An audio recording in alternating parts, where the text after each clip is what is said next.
download.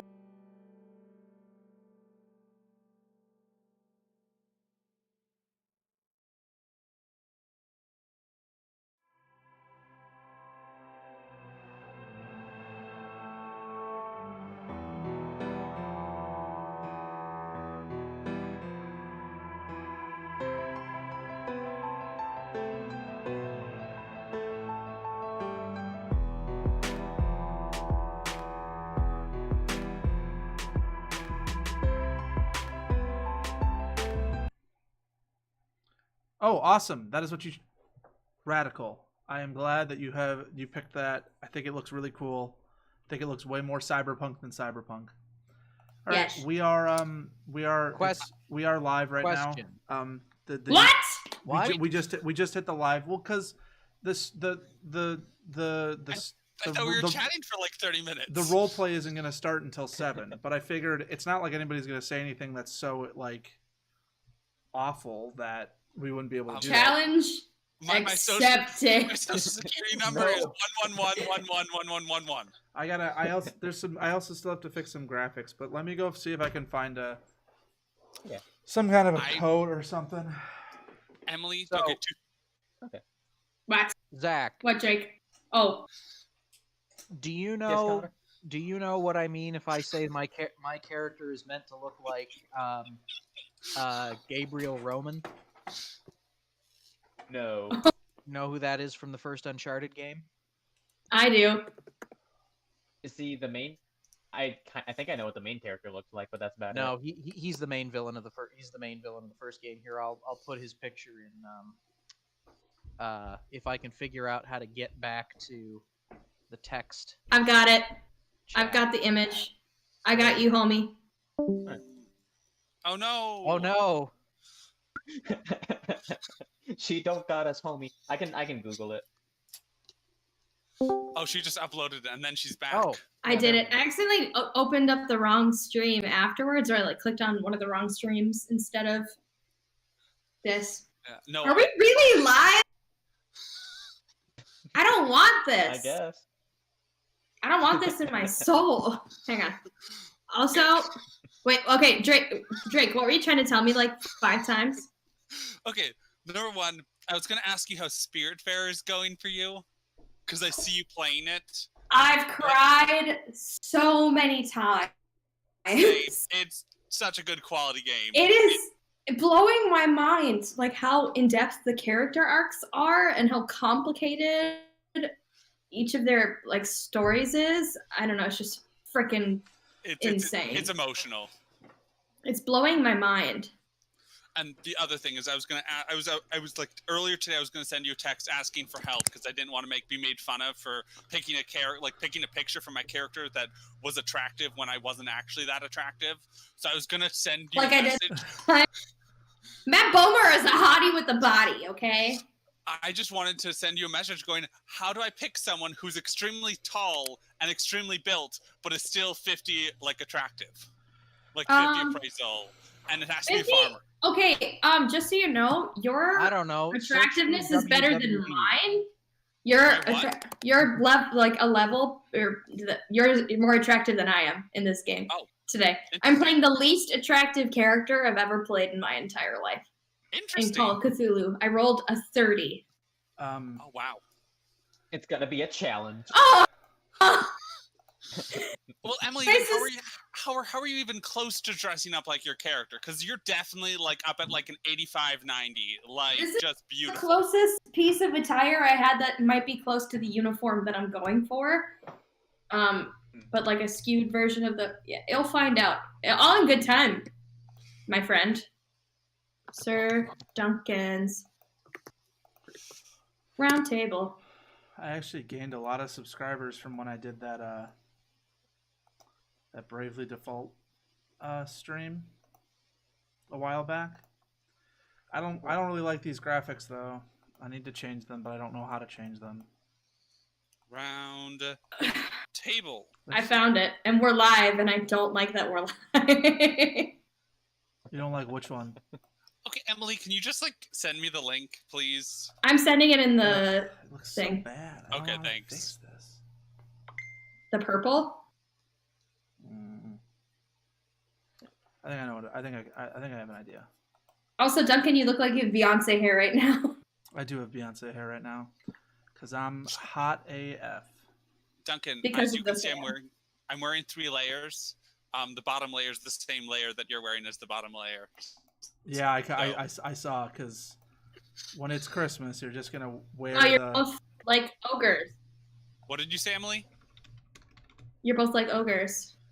Yes. No, we So many layers. we always get Christmas pajamas every year, right? And this year we got this one with like an anchor on it, trying about like anchoring to ourselves. But the problem is that around the holidays we always just end up wearing those pajamas for like several days straight, and that's what I assume Drake and I are doing. Comfy clothes are designed to be worn as frequently as one needs to or wants to. I almost said all the Closet's time. Nothing but basketball shorts. Although I did get these wonderful fur-lined slippers. Ooh, quality. For Christmas this year. They're called floopies or something. My mom watches Kelly and Ryan basically religiously. Apparently, they're a big thing on Kelly and Ryan. So Of course they got it for you. I got them. Yeah. Well, my mom has some and she likes them too. All right, I think this is gonna look a lot better.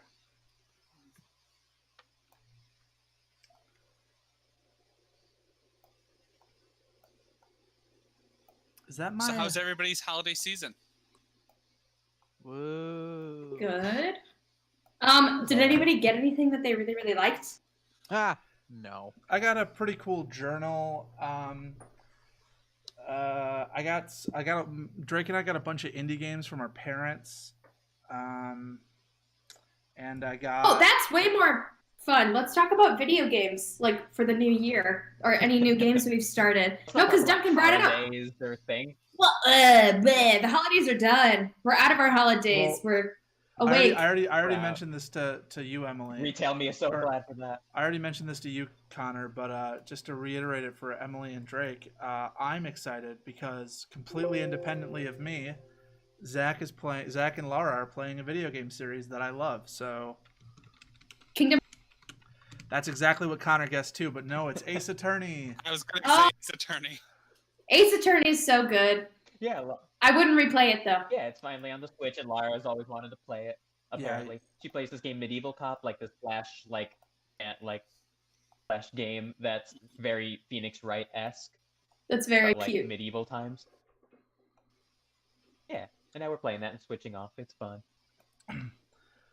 Yeah, I replay it a lot, Emily, but that's only because I love it. I don't think anybody else. If you weren't a huge fan. Yeah, the games that you like, Duncan, you reach like a nigh obsessive level of adoration for them, and it becomes like a nostalgic experience for you, not just. Well, I think I can still be objective about them though, even if I love them to death.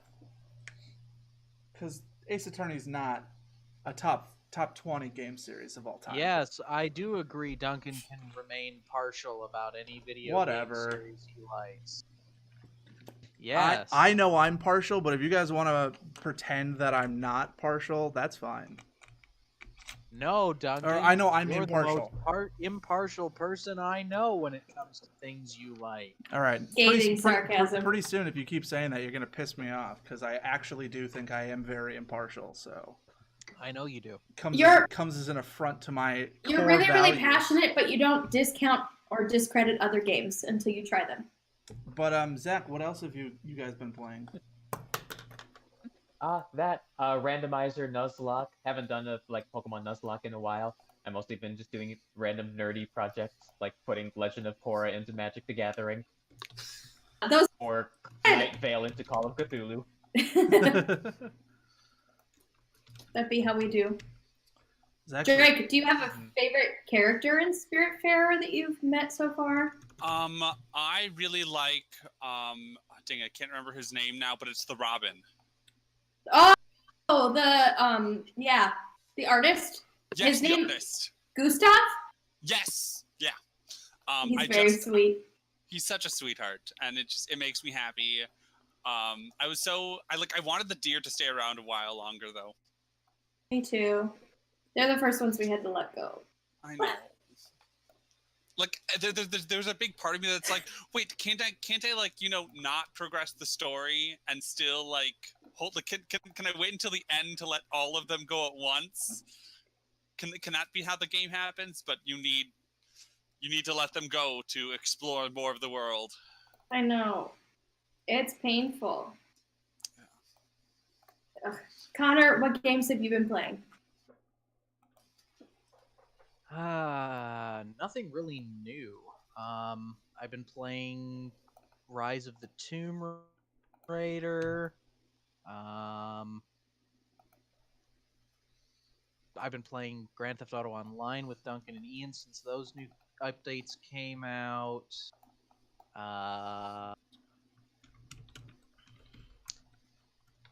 Yeah, nothing terribly interesting or cool. Super dope. Super dope. The revamped versions with the young Lara Croft. They're very cool. Yeah. I've got them all on Steam on sale, and I've gotten through the first one, Tomb Raider, and now I'm into the second one, Rise of the Tomb Raider, which is in the mountains of Siberia, which is very entertaining. So yeah, yes.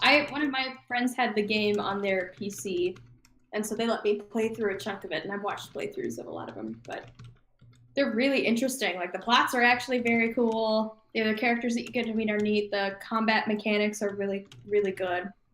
Yeah. Oh yeah, the bow and arrow and all, you know, the mechanics, the moving stuff around the map, and the I mean, I love the puzzles. Mm-hmm. I love solving puzzles in those kind of games. So Mm-hmm. there was a really awesome one.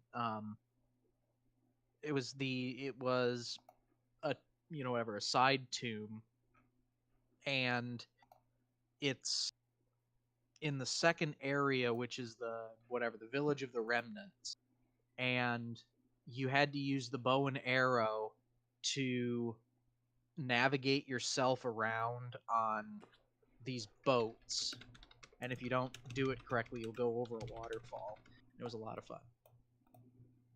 Did you die trying to solve that one? Several times. Because I couldn't fire an arrow and get it attached to the boat quick enough, and then just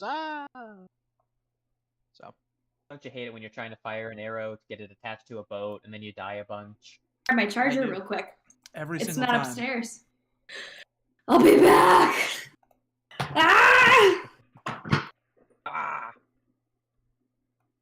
Oh, I also by the time she gets back, all your characters will die. I got all the collectibles in all of the Uncharted games, so I could delete them off of my PlayStation and free up the space. Nice. Yeah, my Switch just. And I tried to play a little more. I tried to play a little more Assassin's Creed Origins too. That game is so freaking annoying. I'm waiting to get my PlayStation 5 to install and play Assassin's Creed Odyssey. I've been which I also feared. At first, I had pre-ordered. Oh, go ahead, Zach. I had pre-ordered Animal Crossing, like the hard copy version, but then when quarantine hit, I'm like, yeah, okay, I'll get digital. And that like took up like pretty much all the remaining memory on the Switch, but that meant that I got it a couple weeks faster, so worth it. Oh, going off of that, I bought the physical Spyro, and it basically holds nothing on the actual disc. It took like an hour to download, and it takes up so much space on my Switch. Which game? Spyro. Oh. Yeah, Drake definitely has the biggest Switch collection out of all of us too. Drake really went ham on buying Switch games. No, I know, Emily, but I swear, I think all of Drake's Quick Trip money goes directly into his Switch. Oh no! Oh! My is that a Sunkist, Duncan?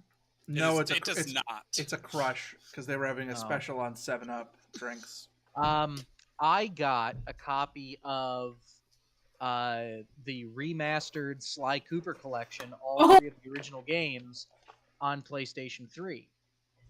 PS Vita. That's the one that Dylan and I played through when I beat the games for the first time.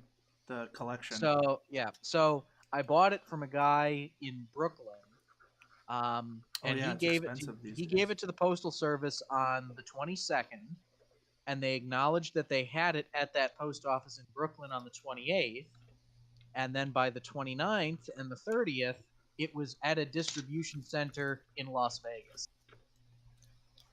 So it did not go the correct place. Yeah, and rather than sending it to the distribution center it's now at in Greensboro, North Carolina, they sent it to Las Vegas first. So, in the massive turmoil that our postal service is in, to deal with the volume of mail, they're doing everything as expeditiously and efficiently as possible. And that means taking something that originated on the East Coast and being shipped to the East Coast, and then being sent from all the way to Eastern the West time to Mountain time and back to Eastern time again. Well, You, Connor. Yeah, I've worked in Crate and Barrel customer service. Like, I'm tracking a lot of packages, and there's like a couple that went up like almost to Canada, pretty much, and then back. Like, it's it's hard to see why it's happening. But well, I mean, I don't think anyone like should be mad at the post office right now. Well, it's not really I was gonna say it's not. I mean, it is the post office fault, right? But there is one group of people that are to blame for the Postal Service losing a lot of its funding. Now, I'm not going to say anything. I'm not going to name any names, but just so we're aware, I think we all know who's to blame for the bastardization of the Postal Service. Thanks, Obama! Thanks, Obama! Come on! All right. Communist. Emily's character will tell us all. I'll tell us all about it. To wrap up the conversation on video games, lately I've been playing the Batman games, the Arkham games. I like those. Duncan said he didn't like them. I really liked Arkham Asylum. It was a lot of fun.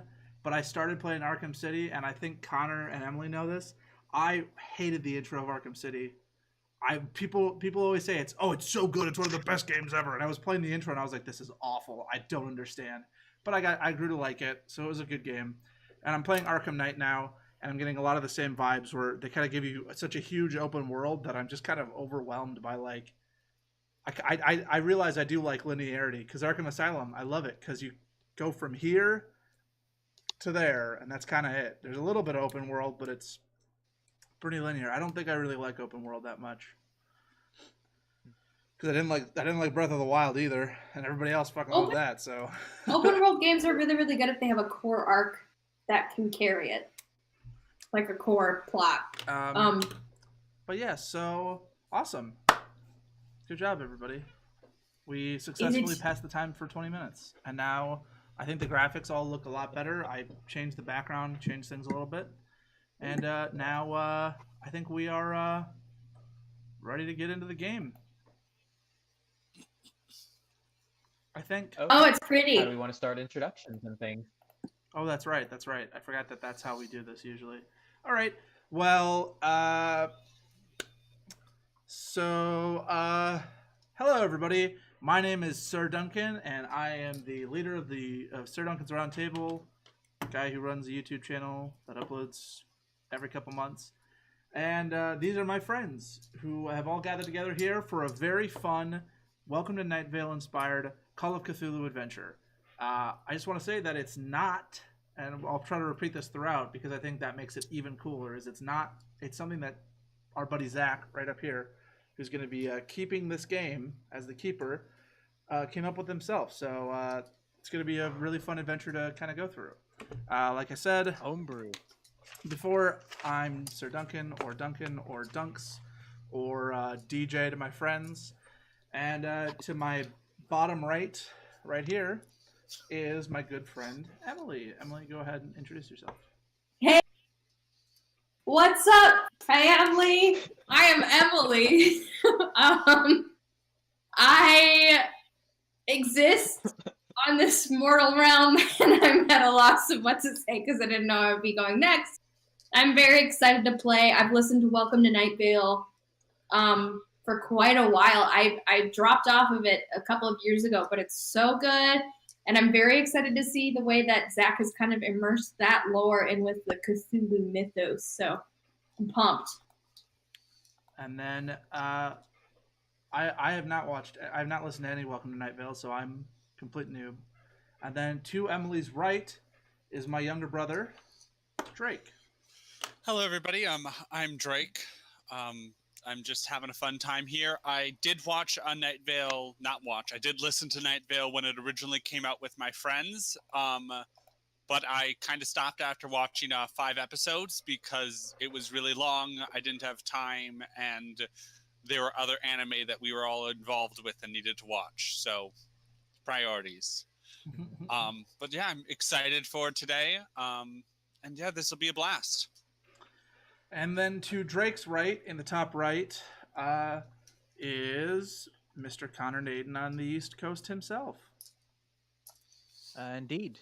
I was not as familiar with Night Vale, but I did listen to a few episodes of it. I find it very entertaining. As long as I have time at work, I usually listen to an episode just kind of in the background so I don't catch everything. But because I'm splitting my attention with other things, but I think it's very entertaining, and of course, if we had to close down everything that resulted in at least one citizen death, we'd never get anything done. So that's a quote from the first episode. Yeah. It's kind of the ethos of the Night Vale City Council. Alrighty, and then I find that it tickles me. So does seem to fall in line with your Proclivities. Call of Cthulhu morals. And finally, in the top middle is the creator of this adventure, my good friend Zach. Hi, I'm Zach. I'm Zoidbird, represented by Zoidbirds apparently. Yes. Yeah, I'm Zach. I created this adventure. It is Call of Cthulhu 7th Day Modern Edition, set in the world of Night Vale, the hit podcast, specifically adapting the first novel, Welcome to Night Vale. I read that a few years ago. It's an investigatory story of 2 people kind of investigating certain mysteries surrounding the man in the tan jacket, and so it read very much like a Call of Cthulhu adventure to me. So I wrote it into an adventure. I've only kept Dungeons and Dragons like a couple times, and I've never kept Call of Cthulhu, and also have never written one before. So I'm interested to see like if the plot hooks will work and stuff. So we'll all find out together. See how much of your creation we ruined. Yay! And derail. That's the truth. That's the unfortunate reality of many playthroughs of any tabletop game. I understand that we're riding on this train, and I understand there's a lever up here that says "Do not pull brakes." So what I'm gonna do is I'm gonna pull this, and it derailed. Oh, and the train's off the tracks. And the train's off the tracks. See, when you said that, all I could think of was the Polar Express. Oh, I lied. This actually isn't the Night Vale. This is taking place in the Polar Express expanded universe. Oh my god. Oh wait, No, I Santa, no. my mic isn't even plugged in. Wow. Okay, hang on. Murder on the Polar Express.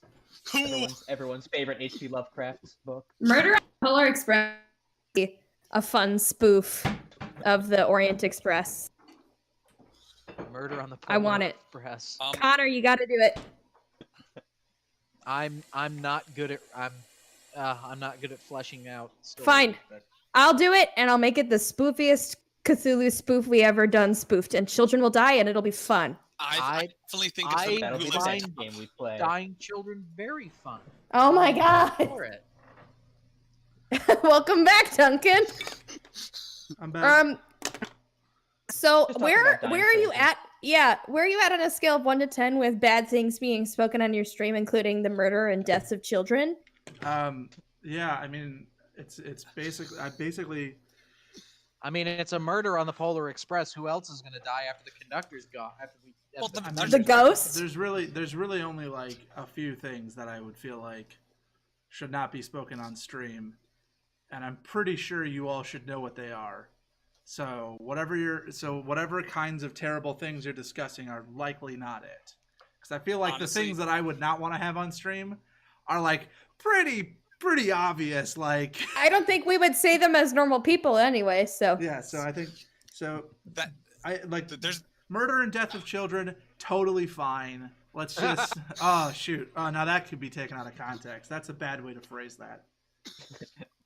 But basically, what you missed is that I'm going to now write a spoof of Murder on the Orient Express, but it's going to be Murder on the Polar Express. Do it. We were I dare talking you. about the fact that children would probably die. As long as the kid who looks like Connor dies first. Actually, I've literally always, and I know How that did I know that it was the kid with the nasally voice and the giant glasses? because he looks exactly like you. he looks like a young baby Connor. He's more I hate annoying all than you, of but he even kind of sounds like you too. Oh, bullshit. Whatever. All right. This We've derailed enough. We haven't even started. I was gonna say, it's only been 4 We haven't minutes. even left the station yet. No, it's been 10 minutes. It's been It's 10 minutes. 7:04, so we've only been derailed officially for 4 minutes. Yeah. I don't Are we make the ready to get schedule. started? I'm ready to get started Yes. whenever you guys are. I think y'all are ready. I was I born think- ready. I think y'all are ready. I think y'all were Can I locked refill and my loaded. drink? Oh yeah, Yes. yeah, of course, Sure. of course. Oh, Everybody- I had a glass Filled of with the whiskey. hardest of beverages. I had a glass of whiskey before this after my dinner, and I have like the Irish face flush. My mom looked at me and was like, "Are you really warm? Your face is very pink." And I was like, "No, I'm just tipsy." So here we are. I would like to say that if we are gonna go grab snacks, make sure we stagger so that it does take as long as possible. Like that's the goal.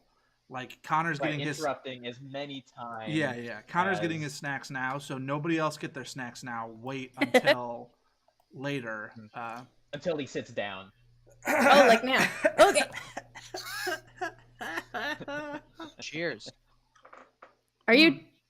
It looks green. It's green.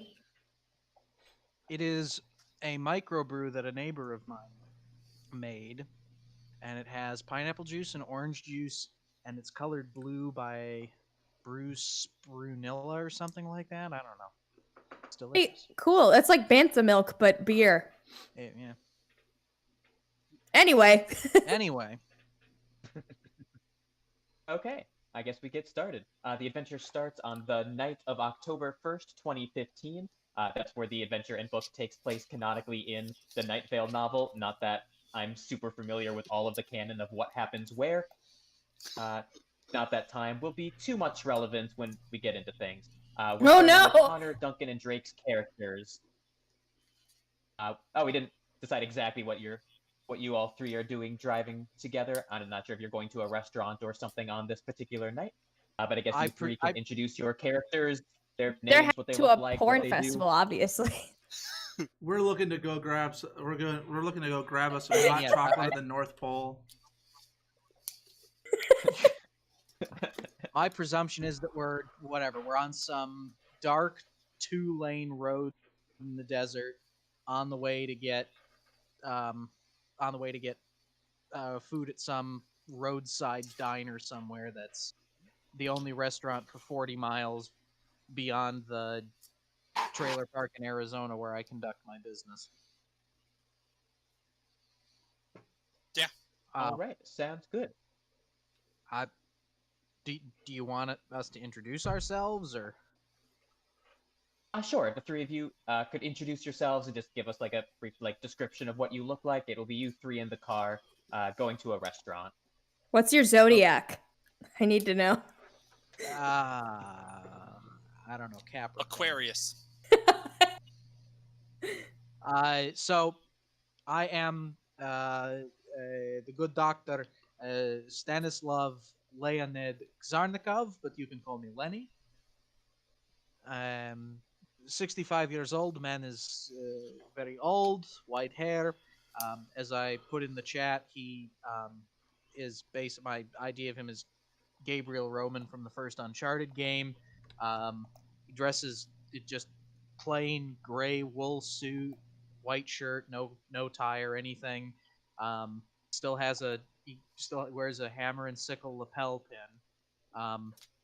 He is a He was born in the Soviet Union. He was born in Leningrad, and he is a scientist by trade, biologist, chemist, geneticist, and he also is a geologist to a lesser extent. So, just a jack of all trades scientist. This kind of scientist you might see in a movie that doesn't really care what kind of scientist you are. How do you know so much about so many different topics? You see, I'm a movie scientist. I know everything. Do you go by anything in particular for like other people? Because your name is quite cumbersome. He Like, said do you have Lenny. nicknames? Oh, Lenny. Lenny. Sorry, I got so caught up in the idea of mice and men, Lenny, that I made a lot of jokes in my brain and then completely forgot the nickname. I was making the of mice and men joke about Duncan and Dre. So Yeah, my character was originally my original idea was that I'd be Drake's older brother who was stupider but stronger. But then Drake's like, no, I'm actually pretty strong. So I was like, oh, well, never mind then. You can't be the best at everything, Duncan. My character's not the best at anything. My character, his name is Adam Titus. What? Titus. Titus. Oh, Titus. yeah, There are multiple ways you could have pronounced Titus, right? No, take old Diddy. This is like the Big Final old Fantasy. Diddy. Final Fantasy X. That's his father. Is it Titus or Titus? No. It's Titus. It is. It's been a problem for many years where there might have been a miscommunication with the pronunciation of the last name, but over the years it's just been accustomed to Titus. Jesus Christ. Excuse me, Mr. Tit This Ass. is what I get in my retirement. I have to ride around with Titus. It is dead ass. Nice to meet you, God Mr. damn Tit it. Ass. Okay, Duncan's frozen. I'm gonna hop out and hop back in. Anal repair. No, oh no. That actually says anal repair. Analyst and therapist. Yes. What's the Jeopardy Sean Connery joke? You're okay. Wait. Drake, you're a farmer. Yes, I'm a farmer. My family owns a pretty nice farm. The Titus farm. Yes. Titus farm. Anyways, Are you I thinking was of anal bum cover, Duncan? Yeah. I'll take anal bum. An album cover? All right. So we got Lenny and Mr. Titaz. anyways, my character, he's just he's wanting to he's really wanting to discover himself and just find out about himself. He's the youngest of out of seven, so I really want to discover they've that got enough help on the farm, and so Really wanted to find out where the Titus came from.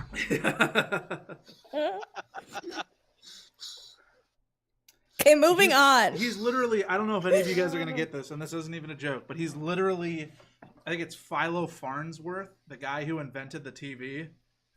Literally just like a farmer in like the middle of fucking nowhere who invented the TV. And then the government were like, hey, we noticed that you invented the TV. Can we have it? And he's like, oh, yeah, sure. I guess you could have my TV. No big deal about it. No, nothing whatsoever.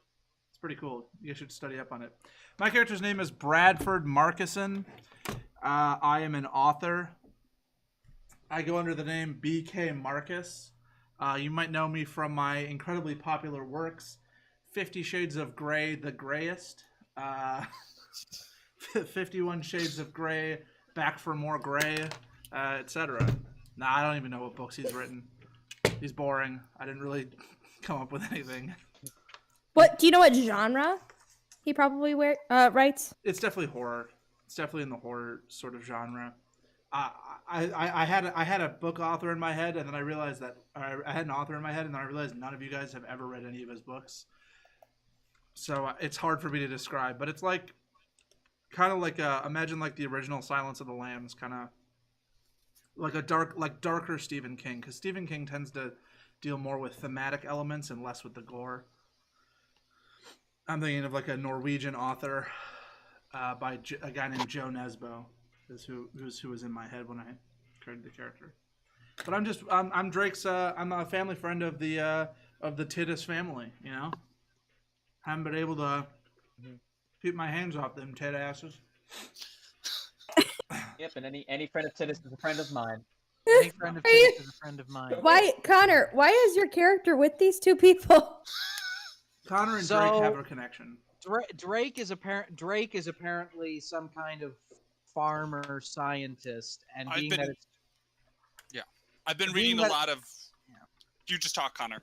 Being that it's 2015 and freaks and weirdos of all nature can just meet one another on Reddit and strike up a friendship, I have to presume that, I mean, all of this is somewhere in the American Southwest. So, you know, whatever. I have my laboratories set up across several trailers in a trailer park around Lake Havasu in Arizona. So I presume we met on the internet and we share ideas about genetically altering crops and livestock and creating super soldiers from nuclear irradiation of the genome and increasing corn production. Yeah. I care about most of those things. Anyway. All of them interest me, but I care about most of those. And we are traveling along. Now that we have, it would not be a Call of Cthulhu unless my character had their own signature vehicle. Which is... Okay, yes. What vehicle are you driving in? It is a 1976 Zeal Toyota Camry 117, which is a Russian... It's a Soviet mucky muck car. So what is it? What is it called? It's a 1976 Zeal 117. ZIL, yes. It is yes. The Zeva, the Imeni, I think it's Lika Choya, but whatever. It's it's like Lenin's Auto Works or something like that. It was a limousine that the Soviet hire out. Yeah, I got it. Yes. The short wheelbase version of it, so it's not a big limousine. But yes. Sounds good. The three of you are in described vehicle. Are in said vehicle. Driving down a two-lane road in the desert.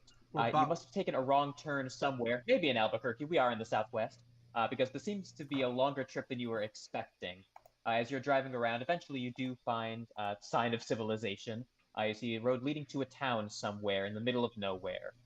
As you approach, you can see the desert wasteland around you, some mountains off in the distance. You think you can see some sort of twinkling lights above one of the buildings in this town. You're too far away to be able to tell what that is yet. But eventually, as you get closer, you see a sign welcoming you to Night Vale. As you pass the sign into the borders of that town, into Night Vale, you notice that the clock in your car stops working. Everything else is normal. It's just the time isn't reading all of a sudden in your car. Do I pick up anything on any of the AM, FM, or wideband or narrowband on my car radio? On the radio, okay. If you're turning on your radio, you hear some baritone dulcet tones describing something you haven't heard of before. Have to dust off the Cecil impression. So what is he talking about? I think you hear a man with a low-pitched voice talking about his boyfriend with ecstatic glee, and alternating between that and the news. Something about there were no survivors, but he seems much more interested in his perfect boyfriend, Carlos, with his perfect hair and teeth. Seems pretty weird.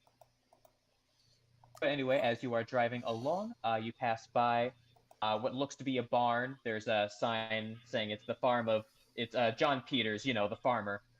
You see tilled fields behind him as the farmers probably catches your eye. You see tilled fields with nothing in them, like they look like it is plowed land in a desert. doesn't seem like it would be able to grow much, and there are literally no crops growing that you can see. Can I take But up anyway, my? as I was gonna say, can Oh, I yeah, take go out my phone to try to look at like a Google, like some sort of map on the phone to be able to see if I can find if there's any like what this town is. I know it's Night Vale, but I'm trying to understand how big this town is or what's in this town. Okay. Looking it up on your phone, you are not able to find anything specific about this town. You will also notice the clock on your phone is also not working. Okay. The rest of your phone, it's working. Like the internet's working if you have data. You just can't really find anything on this town or its location. Okay. Huh, that's As you drive that's along, very interesting. Very. I mean the clock is inset in the great big wood top of the dashboard, so I tap it a few times and see if it's stop. I see if I can get it to do anything. Well, Damn Soviet crap. one moment, please. There was a viewer who popped into the chat.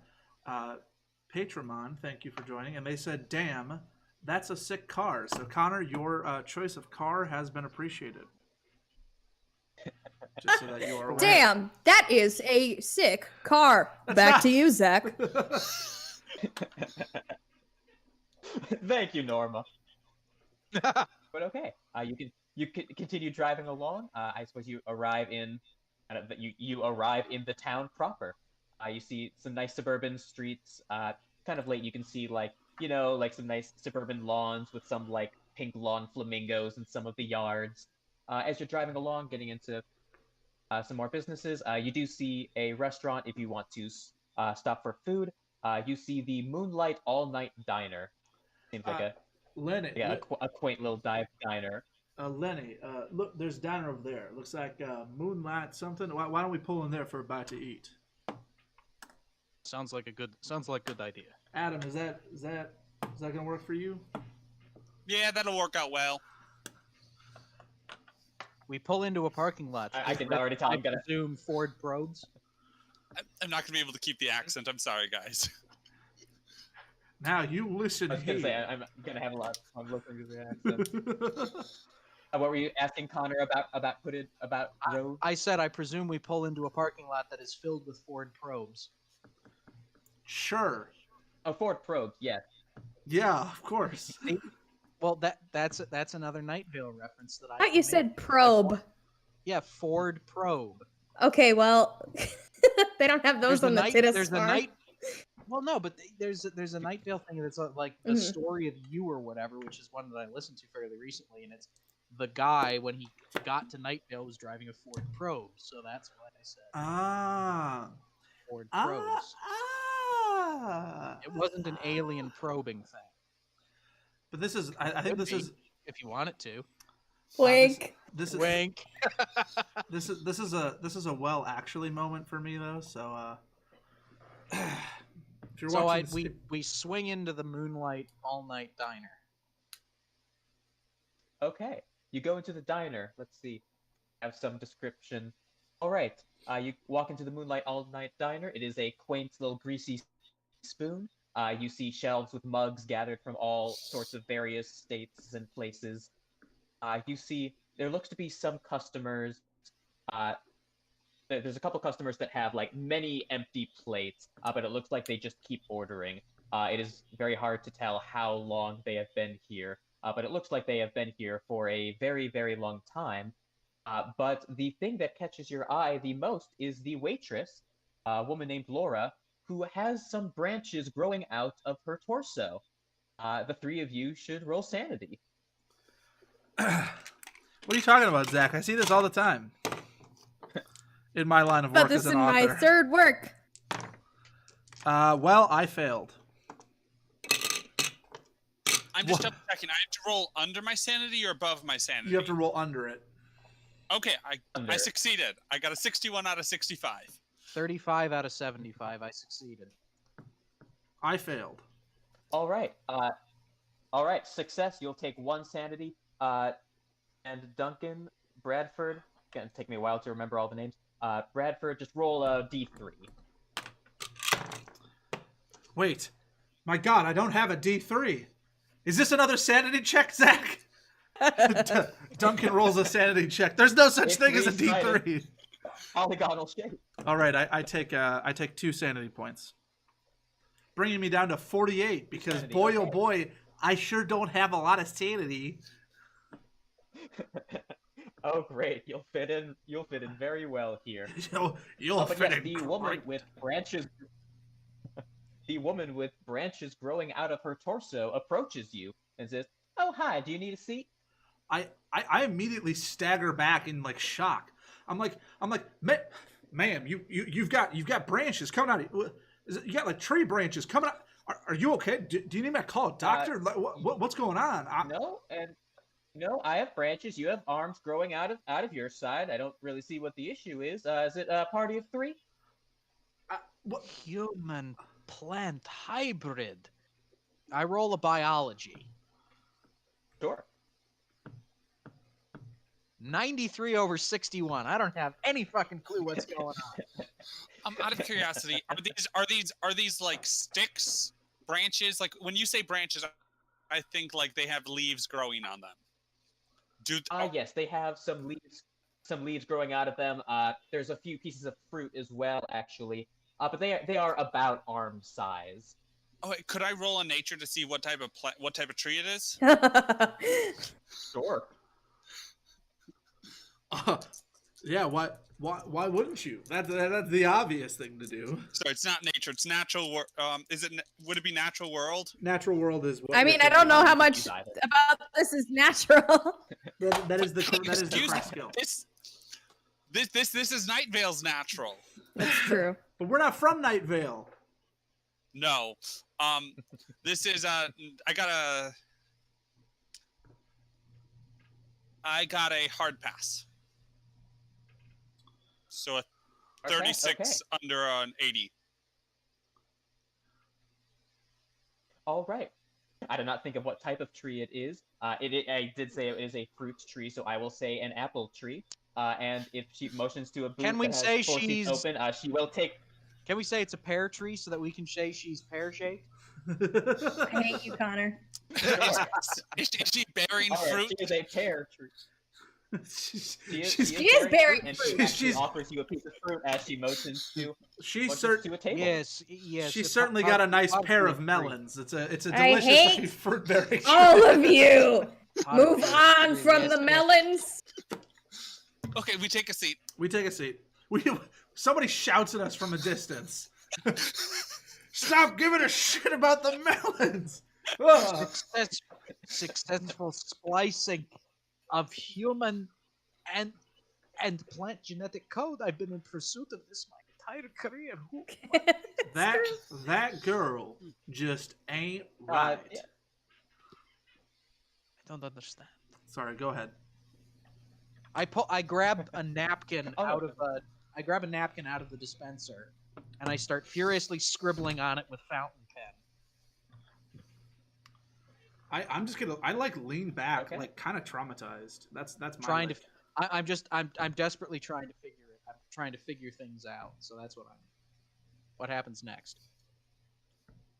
Okay, yeah, I guess if she sits you down, she would say, "All right, can I get you some waters, or what would you like to drink?" And gives you the requisite menus. My like. What did we say? What did we decide on for the fruit?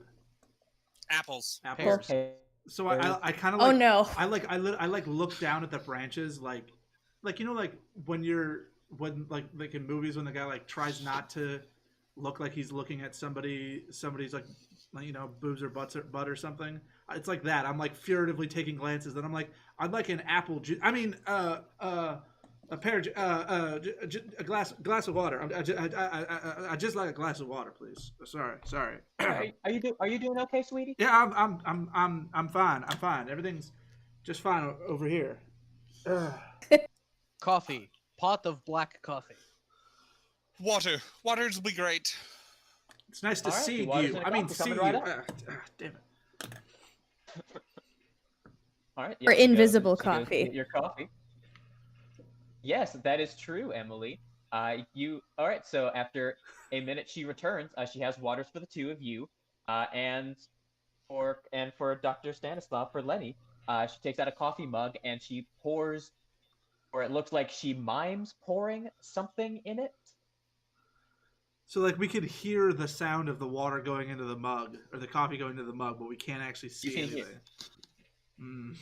That's right. You can hear it pouring in, but you don't see anything.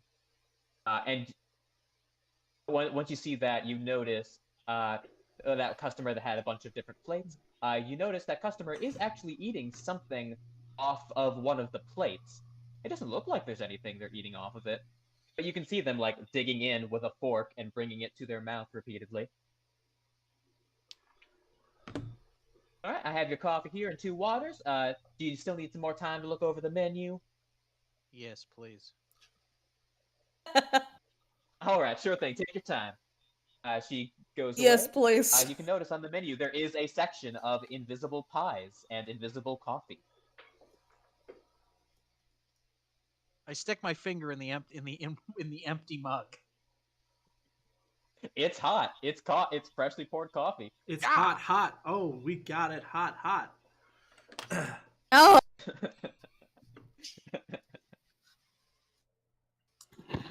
I don't know what's going on here, fellas. This is all topsy turvy. Does it smell like coffee? It smells like coffee. Feels like coffee. Tastes like coffee if you taste it. I attempt to taste whatever's in the mug. It's good. It's just some nice roasted coffee. Fellas, something ain't right here. It's getting me all sort of worked up. You're worked up. The coffee doesn't exist.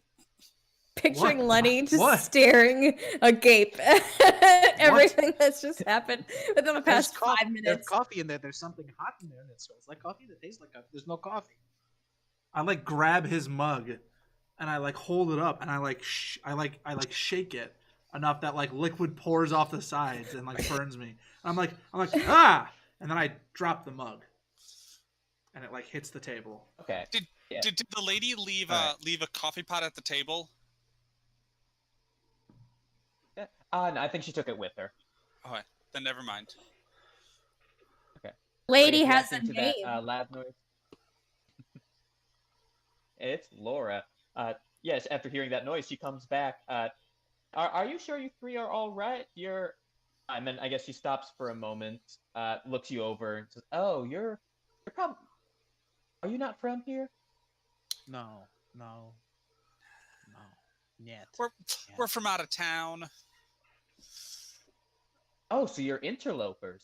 Suddenly, for just a moment, Laura, as well as the other patrons, you see like some blonde-haired fry cook like in the window cooking things. They start pointing at you and saying interloper, interloper, interloper, interloper. Sorry, that's just something we have to do. Hope it doesn't make you feel any less welcome here. Okay, I'm sorry. So this must be all pretty new for you, huh? Yeah, it's all real.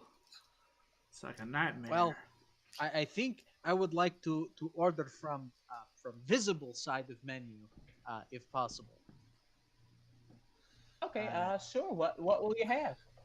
I will have pancake breakfast platter, eggs scrambled with bacon. All right, and anything for you too? What would you recommend? Oh, The well, oatmeal this, served with blueberry not- salt not cubes and cured salmon. That. All right, she'll recommend that. But right, outsider. The invisible. No, probably not. The hash browns. That's the thing outside Night Vale, right? Yes, it is. That would be great. Thank you. All right, sounds good. Oh, and pancakes. Just let you know, the pancakes are not actually made out of any wheat products. Just to let you know, all of the wheat and wheat byproducts in this town had turned into snakes a little while ago. So anything grain is a substitute, just to let you know, since you're not from here. I work And with then she grain goes- I work with grain substitution regularly. Okay, good. We'll I have to work- compare notes. I work with snakes quite regularly. Okay, you group is just prepared for anything, aren't you? As she waves a branch at us. Okay, I think she could probably tell from like if you're wearing flannel or that. Like, are you like a farmer type? Yeah, I spent my whole life on the farm. Well, kind of wanted to see the world for a bit, though. Okay. If you three need a place to stay, I know John Peters, you know, the farmer. He kind of lives on the outskirts of town. If you want, I could give him a call if you do need to stay anywhere. Seems like that might be a nice place, kind of outside of the city, kind of away from the hustle and bustle of it all. And he's a very nice man. Has plenty of spare rooms. I presume we'll probably be going back out the way we came in. Thank you, though. Oh, have you tried going back out the way you came yet? No. No, why? Is there a reason? Can we not leave? Are we trapped here? Are you gonna keep us here? Well, I'm not trapping you here, but people don't usually leave Night Vale. It's not something that's possible usually. well, it's happened a couple times, but it can be a little difficult. Most people just kind of end up driving around for a little bit and then kind of just coming back the way they came. I think someone of our collective intellect should be able to fathom something out. But we thank you. Just breakfast. Will be fine. Okay. I take a Sure, I'll napkin get the- and I go, yeah. just in case, could you write down the name? Or could you tell me the Sure. name? Yeah, she writes down John Peters, you know, parentheses, you know, the farmer, end parentheses, and a phone number, and gives it to you. Thanks. With her branch. With her branch, yeah. The branches are growing out of her They're torso. like They're little not. bit- I was gonna say, Yeah. does I it think she have has arms? I think she has arms too. Oh, I think she has thank arms God. too, as well as branches. But the branches do have fine motor skills. Like she does, like she can carry like pots of coffee or empty plates in the branches. Lenny? Very handy for a waitress. Lenny, give me the keys. Branchy for a waitress. Lenny, give me the I keys. throw the keys on the table. It's one key on a giant hammer and sickle keychain. Brad. I'm gonna go try to drive myself out of here. Adam, Lenny, are you with me? Can we eat first? You want to eat? She just said all the meat used to be snakes, and you want to eat it? She said all the grain became. She said. You're right. You're right. being All of the grain. hysterical. Oh, you're right. All the grain used to be snakes. If you're gonna stay here and eat stuff that used to be snakes, I'm not gonna stay here and deal with that. I'm not gonna stay here. What's your name? I'm sorry. I have to write down the names. What's your name, Duncan? Bradford. Ferd Markinson or BK Marcus Or BK. is his pen name. Bradford, and that's Duncan. And what's your first name? Adam. Titties. Adam Titties. Tittis. Adam Tittis. Big old biddies. Bradford, your horror, your horror stories are getting to you. It'll be okay. Enunciate the OR at the end of horror. Because I just heard your horse story. First off, Adam, I resent the implication that my work are horror stories. They're horror stories, not horror stories. I resent that implication. Secondly, What about 100 Shades of Grey? Secondly, my horror stories come from a place of reality. They come from a place people kill people every day. People kill people all the time. People don't have branches coming out of their body. That's not a thing. Look.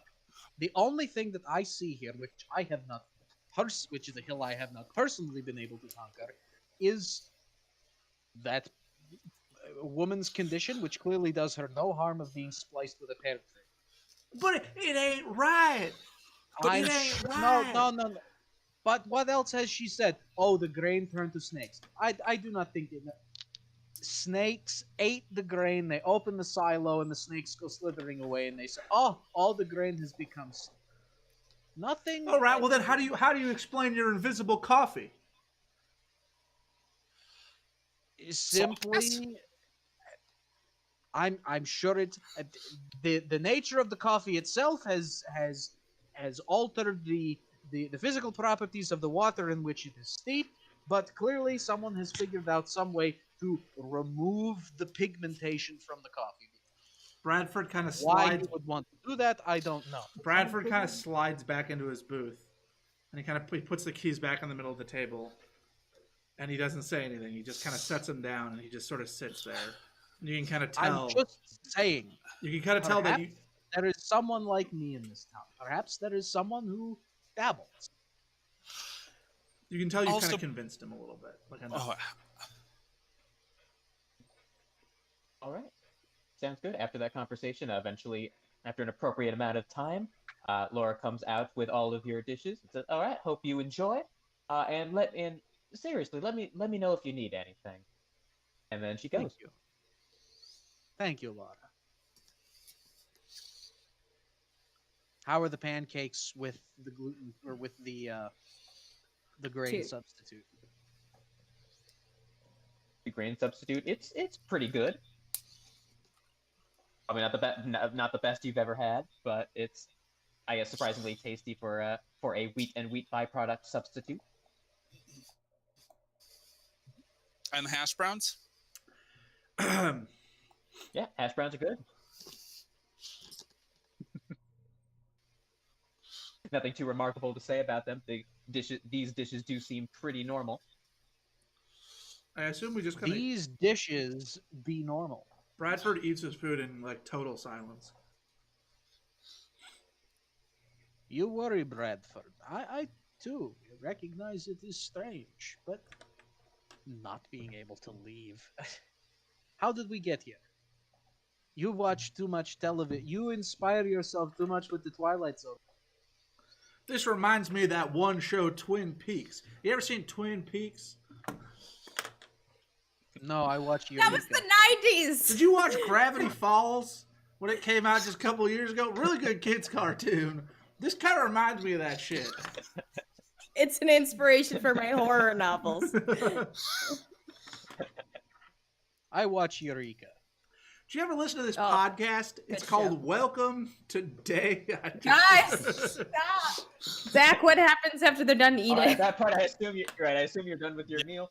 Laura comes with the check. Luckily, it does seem like the money system is normal in this town. You would pay what you would normally pay for a few meals in a diner. So you can pay what you will. She cleans up plates after you. Takes the invisible coffee. Doesn't spill any like a pro. Says, do you know, if you do need to stay at John Peters, do you know how to get there?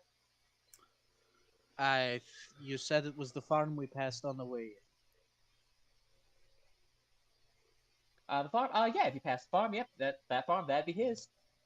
Okay. All right, and I hope you all have a pleasant evening. And, welcome to Night Vale. I just sound like that guy Cecil, don't I? And then she goes off. Let us go. The name of the podcast. I must become Superman 4, The Quest for Peace. I kind of, as soon as she leaves, I kind of stand up and I sort of like dreamily walk my way outside, like very slowly and sort of just like not really like taking notice of my movements. And I wait outside of the car.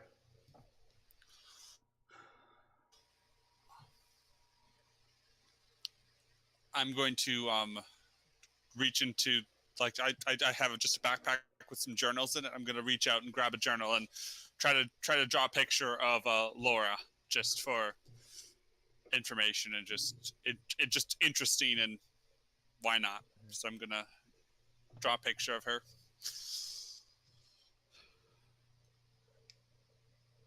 I unlock the car and we all get in. and I go through both the radios in the stack. I go through the upper radio for AM FM, and I go through my lower radio for wideband and narrow band and ham radio and all that. Is there anything but the guy? The guy. I think there are some other than the guy. He's definitely the most on the most broadcasts. There are probably some other random sounds. Maybe one is the sound of of an endling, like a bird that's the last of its kind, cawing out into the void, never to mate again, never to find love again. You hear another radio channel that is the sound of a stomach digesting. So just some sort of weird stations.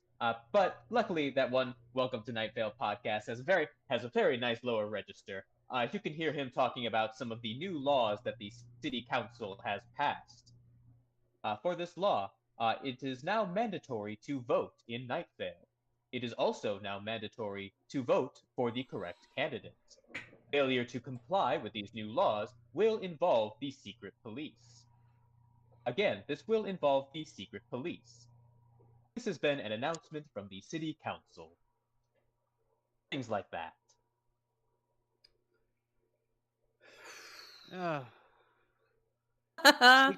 Secret police is Lenny, can we just drive? licks of unpleasant things. Can we please just Crank drive, up the Lenny? car and we back out and we start heading out the way that we came, past the farm again. Why are the clocks stopped? That's what I don't understand. It stopped. Did you stop on your phones too? It is an old car. Clock probably stopped. Yeah, but my phone. I just bought this iPhone 8 last year. Why is the clock shouldn't stop? It's supposed to be tied into the Wi-Fi. Maybe we're out of signal. We are out in the desert. I don't know. But I'm still connecting to the internet. I can still search things. Well, I don't Maybe it's know. electromagnetic interference or something. I don't know. Maybe it was drive around for a while? UFOs. UFOs. I'm sure there's but perfectly yeah, scientific explanation. Right, you drive around for a while. You get onto the highway. You seem to get off at a next stop.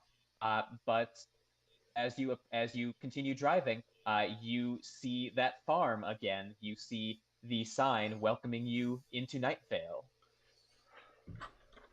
You must have taken like the same road. Lenny, you took a wrong turn somewhere, Lenny. You must have taken a wrong turn somewhere. It must all loop back. We mustn't go further up the highway. I don't know.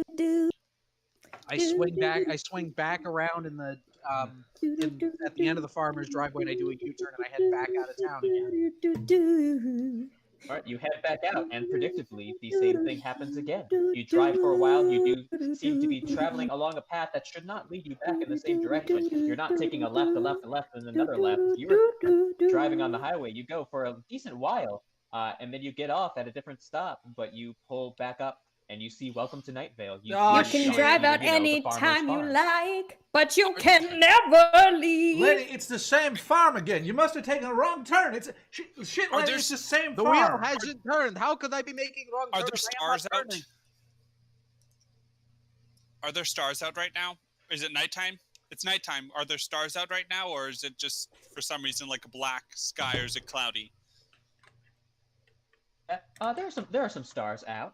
It looks to be pretty nighttime. All right, I'm just going. We can try one more time, and I can try to watch the sky as like a landmark to see when we twist or turn or how we flip. What, you're going to navigate like this is some kind of sailing ship? Nah. Well, when we go in one direction and we somehow end up back where we are, we need some sort of constant. We need some sort of base to know that we're going in the right direction. Let me go on the App Store. Let me go on the App Store real quick. Let me download a compass app.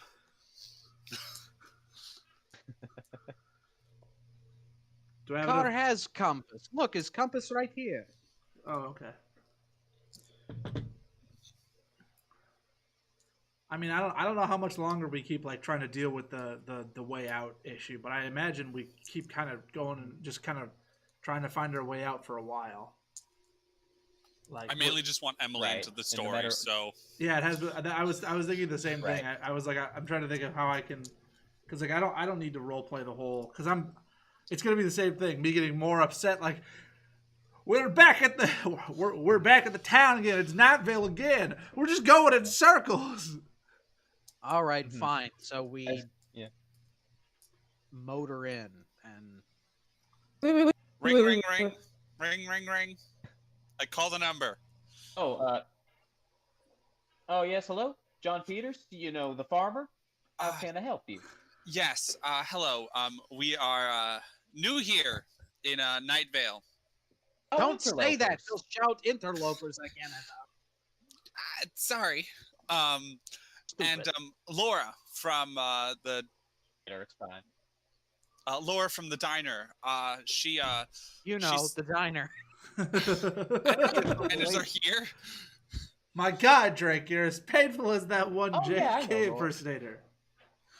She said that that we might be able to get a room or stay the night at your place to just spend the night, maybe. Oh, yeah, I got a spare room. I'm an empty nester right now, so if y'all need a place to stay, as long as you can tell me you're not murderers or secret police or anything, yeah, fine by me. Okay. I am not currently. Secret. You didn't.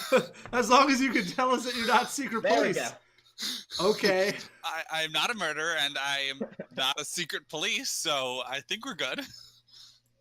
I am not All right, secret say- police. all right.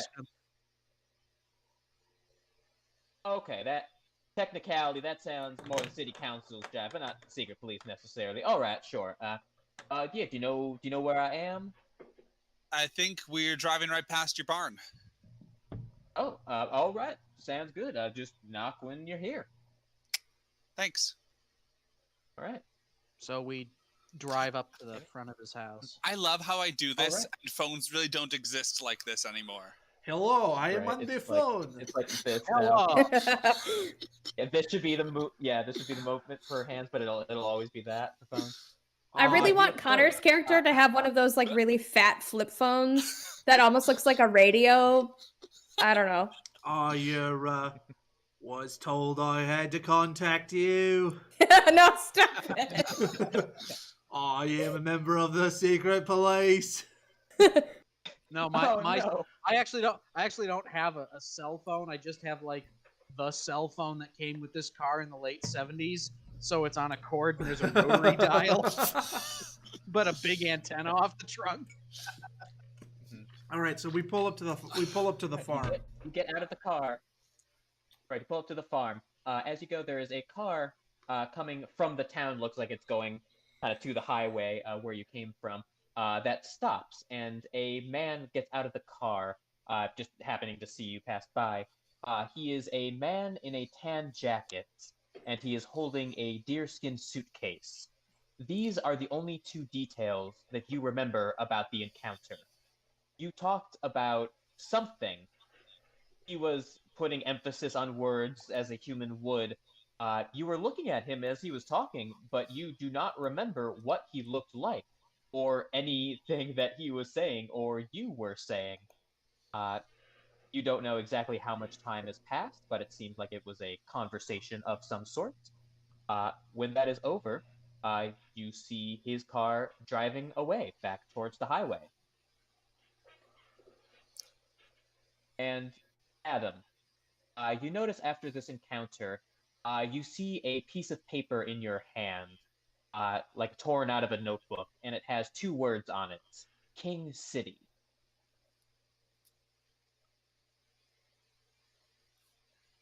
I don't even know how to like RP that, like, because it's not like we would then immediately recognize that something weird happened, right? Because it's only if we were to think about it on closer inspection, right?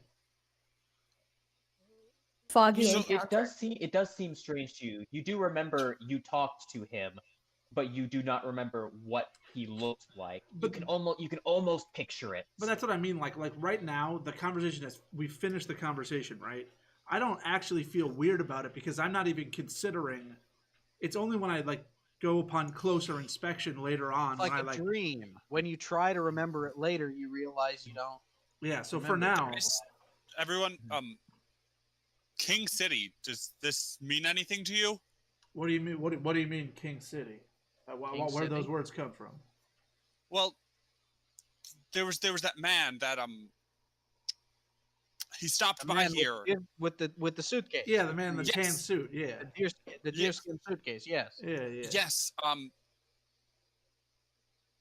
After he left, I have this sheet of paper. It just says King City, but I didn't have it before I talked or did something Well, with him. I don't remember him giving it to you, so you must have had it beforehand. Did you get it from the diner? No, that's what this is. And I pull out the napkin with the number and stuff on it.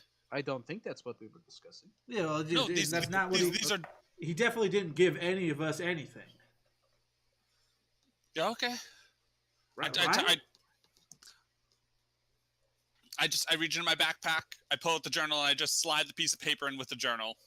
And I just All right. close it up and put it back in my backpack. Okay, after you put the journal back in your backpack, the note is still in your hand. I Roll like sanity, this. just Adam. Not like I'm- this. I'm good. I got a 23 out of 64. Okay. Good. You take 1 point of sanity. But you did put the piece of paper in the journal. You put it in your backpack. But like some sort of sleight of hands trick, that piece of paper is still in your hand. You I got you a- saw that, right? So I saw what? Saw what? I was just walking towards the farmhouse. Okay, watch me. I reach in my backpack. I pull out the same book. I flip to the page that I had put it in. I put it in. I close it. I put it back in my backpack. And I go, and I'm waiting now. It appears in your hand again. It appears in your hand again. You notice the note was not there in the journal. Like if you opened it to the same place, like there wasn't like a duplicate note there. It is the same note. Why Listen. do you think this is appropriate time for cheap magic? Adam, listen, we've known each other for years. You know, I loved your family, but this is not the time for you to try your cheap magic tricks on me and Lenny. We're already under enough stress as it is. Okay, fine. Just let's go knock on the door. I'm too tired. I must be seeing I mean, or not seeing things. I mean, like you it was must at be the if you're diner. trying to give us these magic tricks. All right, just hold off on that until we get back home. All right. Let's go talk to this John Peters guy. You know, I knock on farmer. the door. All right. Hi. You must be the people I talked to on the phone. Yes, and you are John Peters, the farmer? That's correct. I'm surprised you know my full name. Yeah, if I have some rooms, I just pulled out some blankets. Might be a little dusty, but try to shake them off. Here, I can show you inside. Well, Thank you. Thank you. Will my car be safe outside? Oh yes, your car will be safe out here. You can leave the car pretty much anywhere except for the used car lot outside old woman Josie's house. Don't leave it there, but otherwise you're fine. All right. But yeah, he shows you inside. It seems like a pretty nice place. Barn house. Yeah, it's a barn house. He has several rooms that are pretty unoccupied, but they do have beds in that. Looking around, it seems like he's an empty nester. Seems like he has he has a few kids, so you are probably staying in their rooms.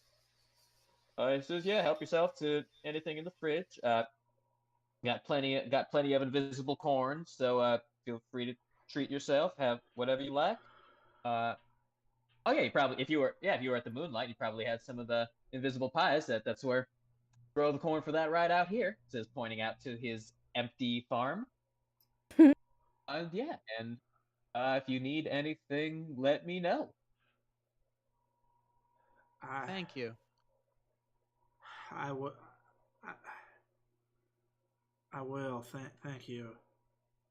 It's like all the energy's been drained from my body, finding out that field is apparently full of invisible corn. Like when you just like, somebody's telling you a story and it's going on for so long, and by the end of it, you can't even like process any of the information. It's been like 30 minutes and you're like, yeah, that's how I feel right now with all this weird shit. So basically, Bradford literally just goes into the room to find, like, he sees the futon and he just, it's like that, just collapses onto the futon or onto the mattress or whatever. He's just, Before I get phased in, I'm gonna go to the restroom real quick. he's just, Okay. he is just completely Probably out coming. like a light, like almost immediately.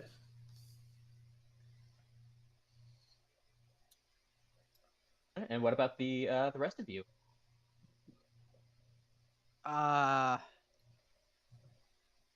go to the window and I spend about 10 minutes desperately trying to see the corn. Oh. Is there a check? Is there like a spot hidden? Oh yeah, there's. You can try a spot hidden if you want. It is invisible corn, but if you did want to roll a spot hidden. I try to spot hidden the corn. Oh no, Emily dropped out and oh no, Drake dropped out. It's caused everything to look weird. 63 under 65, no. so only a normal success. I've been hidden. Okay. You do not see the corn. I'm not sure if there's anything. I suppose there may be shadows, actually. It's very hard to see since it is nighttime. You think maybe you can like make out some shadows just from like the lights coming off of the house. Well, I will say So you this. I will say this. If it really is, if it's invisible, there would be no shadow. But if it's like some sort of an illusion that makes it invisible, it would cast a shadow. I think a lot of things that make people invisible do that wrong. Because if you're truly invisible, then the light doesn't bounce off of you. But I don't know. Yeah, I know. But like, just I never really thought about how the physics worked with invisible objects. I thought about it when I was watching an anime once, and the invisible people cast shadows, and I was like, why? You're actually invisible. Like, this isn't like I'm directing the light in certain directions or bullshit like that. I'm like, you're just invisible, so you shouldn't cast a shadow. This plot point is stupid. You're stupid. Write a better story. But that was just the anime I was watching. That's BK Marcus talking. That's BK Marcus getting a little upset there. Sorry, Drake, go ahead. I was just gonna say I blinked out of existence for a few seconds. I'm sorry. Yeah, you actually missed like a shit ton of story. Like, there was a lot of story that happened when you were gone. It happens to all of us from time to time. We found out the corn was actually invisible, like legitimately invisible. And I know that sounds crazy, but it's the truth. Is it invisible seeds? I have to imagine everything about Yeah. Okay, Drake, again. If he says help yourself to invisible corn, even when pick, the corn is still invisible. Drake, what is the seed for corn? I realized after I said it. Okay. Yep. This is another example of like basically any other vegetable you'd be justified, but for corn, it's a little awkward. Do you grow anything other than corn? Corn. Used to have a peach grove. Didn't sell as well as the corn, so I just kind of put all my eggs in the corn basket. It's very popular, especially after all the wheat and wheat byproducts turned into snakes. Who was like growing? kind of #1 substitute for that. Who grew the wheat? Oh, the wheat. Wheat came outside of the town. Wasn't grown here. I guess that was imported, I suppose, because we can't grow in the desert. How do you grow? How do you get things imported? But the desert snakes, they ate all the wheat, and now there is no more wheat.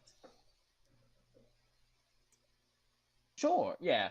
Yep. There's no more wheat here. But yeah, if you want to, you look like you might be a farmer type. If you want to go check out the corn, you can. It's your flannel. It's like, yeah, pretty typical flannel. They all know. Just have like a beacon above you that says farmer. Farmer type. If I had the straw, I would also be having like a straw in my mouth right now, just like. Stereotypical farmer. Yeah. But yeah, I think it grow the corn same as you. It just grows a little differently out here, I suppose. Okay. I might take. Do you do anything else for the? Oh, I was gonna say I might take a look at it tomorrow morning, but I'll probably head to bed. Okay. Okay. Sure. You all head to bed. We can skip to the next morning. Nothing eventful happens in the night. When you wake up, it looks kind of the sky is, I guess, sort of more a dusky color. You can't really tell what time it is. But you feel rested, like you've slept the whole night. You get up. John Peters, the farmer, is sitting at the kitchen table. He's reading a newspaper, the Night Vale Daily Journal, and you hear Cecil on the radio. And this is actually a radio thing that's typed out, that's written out. So you hear the following broadcast. You walk in and you hear Cecil saying, "Fate worse than death. Most fates are. This has been Health News. And now an update on last night's hit and run. The victim, 19-year-old Jackie Fierro, owner of the local pawn shop, was released from the hospital earlier this morning with her right arm in a cast. Doctors say that while she did not sustain many injuries, as far as these things go, her mental state was unusually strained. Reports say this could have simply been the realization of the ever-looming possibility that your existence could come crashing to an immediate end at any given moment. Or it could be migraines. While the driver at fault is still missing, the car, a burgundy Ford hatchback, was identified as belonging to 33-year-old Diane Creighton, treasurer of the Night Vale PTA and former database administrator of the mysterious office that no one knows the purpose or motives of. Listeners, it appears Diane has actually just entered the building. She's walking this way. She looks very distraught, listeners. I think she wants to say something on the air. One moment. You hear him kind of getting out, or someone getting out of a seat, little muttering, "Sure, whatever you need." And then someone's sitting back in a chair. But this time it is a woman's voice, kind of very shaken. "Thank you, Cecil. The driver was my son, Josh Creighton. He's 15 years old, so he doesn't have his license yet. We're working on it, but anyway, there have been some problems, and he hasn't come back yet." "Oh, I'm sorry. What does he look like?" "Well, that changes so quickly. I mean, typically it's mammalian, but he could also be a rock or a sentient patch of haze, depending on his mood." "Oh, of course. We all remember what adolescence was like." I don't want to say anything about his private life that he wants to keep private, so I'll just say this. I think he's trying to find a town called King City. I love my son so much, more than anything. If anyone listening knows anything about King City, please come to my house at 210 Royale Court. He needs you. That's 210 Royale Court. Diane, I don't think it's advisable to give your address. I don't care, Cecil. I don't care. Well, okay. I hope the good people of Night Vale are able to help. Thank you for getting the word out, Diane. You hear her getting out. And now 7 tips on getting that perfect beach body. Avoid certain foods by sacrificing them to the city council for quite some time. What? I'd like to real quick interject here to say, Sierra, I appreciate your corn joke. Thank you for listening. Oh God, puns. And back to the story. They're the lowest form of humor, and that's why they're the ones I use most often on account of my short stature. What exactly are they talking about here? They just said he could be a haze or a rock. I don't understand. That's not, when you're a kid, you're a kid. Oh. And sometimes when you're a kid, you're also a squid, but that's beside the point. Oh yeah, Josh, that's right, Diane's kid. Yeah, he's born a shapeshifter. He does change shape. A shapeshifter. I think that I heard that. Lord. Does this person have any defining features to them, per se? Josh, I mean, I haven't seen him myself. I just heard I think he was in middle school or at grade school with one of my girls before, so I never met him myself. I just I just know of him. So what you're saying is that you could be Josh Creighton, and we just wouldn't have any idea. I could be Josh Creighton. He could be Josh Creighton. He's a shapeshifter, for crying out loud. He could be any one of us. He could be and I like pick up like now. I like pick up like the bowl on the table and I go, he could be this bowl. Is that what you're saying? He could be a bowl, I suppose. Yeah, but sounds like he's in the King City. I don't. We could. Transmutation is awfully fringe science, even for me. Man, oh man, this place. I was thinking more about the octopus and the octopi than how they're able to shape their body into different forms to adapt to different situations, and how that might be something that's adapted onto people to create more flexibility to change how you are built. All right. Say I accept that somebody could be a shapeshifter. Just say I'd accept it. All right. It's not our problem. All right. We got to figure out a way to get out of this city as quickly as possible. Heck, we don't even know anything about this King City, right? It's not our problem. We don't know anything about the city that we're in. Mr. Peters, the farmer, you know. What can you tell us about where we are right now? Oh, about history of Night Vale? It's a pretty old town. We've been here for a long time. Heard stories of the settlers. They were performing. They did some sort of rituals, I think, and they wore some crowns. I don't really, not that familiar with the history. I just know the dirt of the land. But right, Night Vale is we're a pretty happy community, all said and done. People don't really leave. People don't really try to leave. There have been some incidents. You know, every town has their troubles. Like, there were those oak doors that appeared everywhere from the smiling god that tried to exterminate all the outsiders. But Carlos took care of that. Not. Are outsiders the same as interlopers? Yeah. Anyone who's not from the town. But Carlos, he's the scientist. He's actually an outsider. He just found his way to our town one day, and he's got a nice lab. He's got a boyfriend. He seems pretty happy. A scientist, you say? We should meet him. Oh yeah, he's We should go and speak to this scientist. Yes. Oh yeah, he's in the science district. It's pretty much just him and his laboratory. But you can. He's fine with visitors. He's a very friendly guy.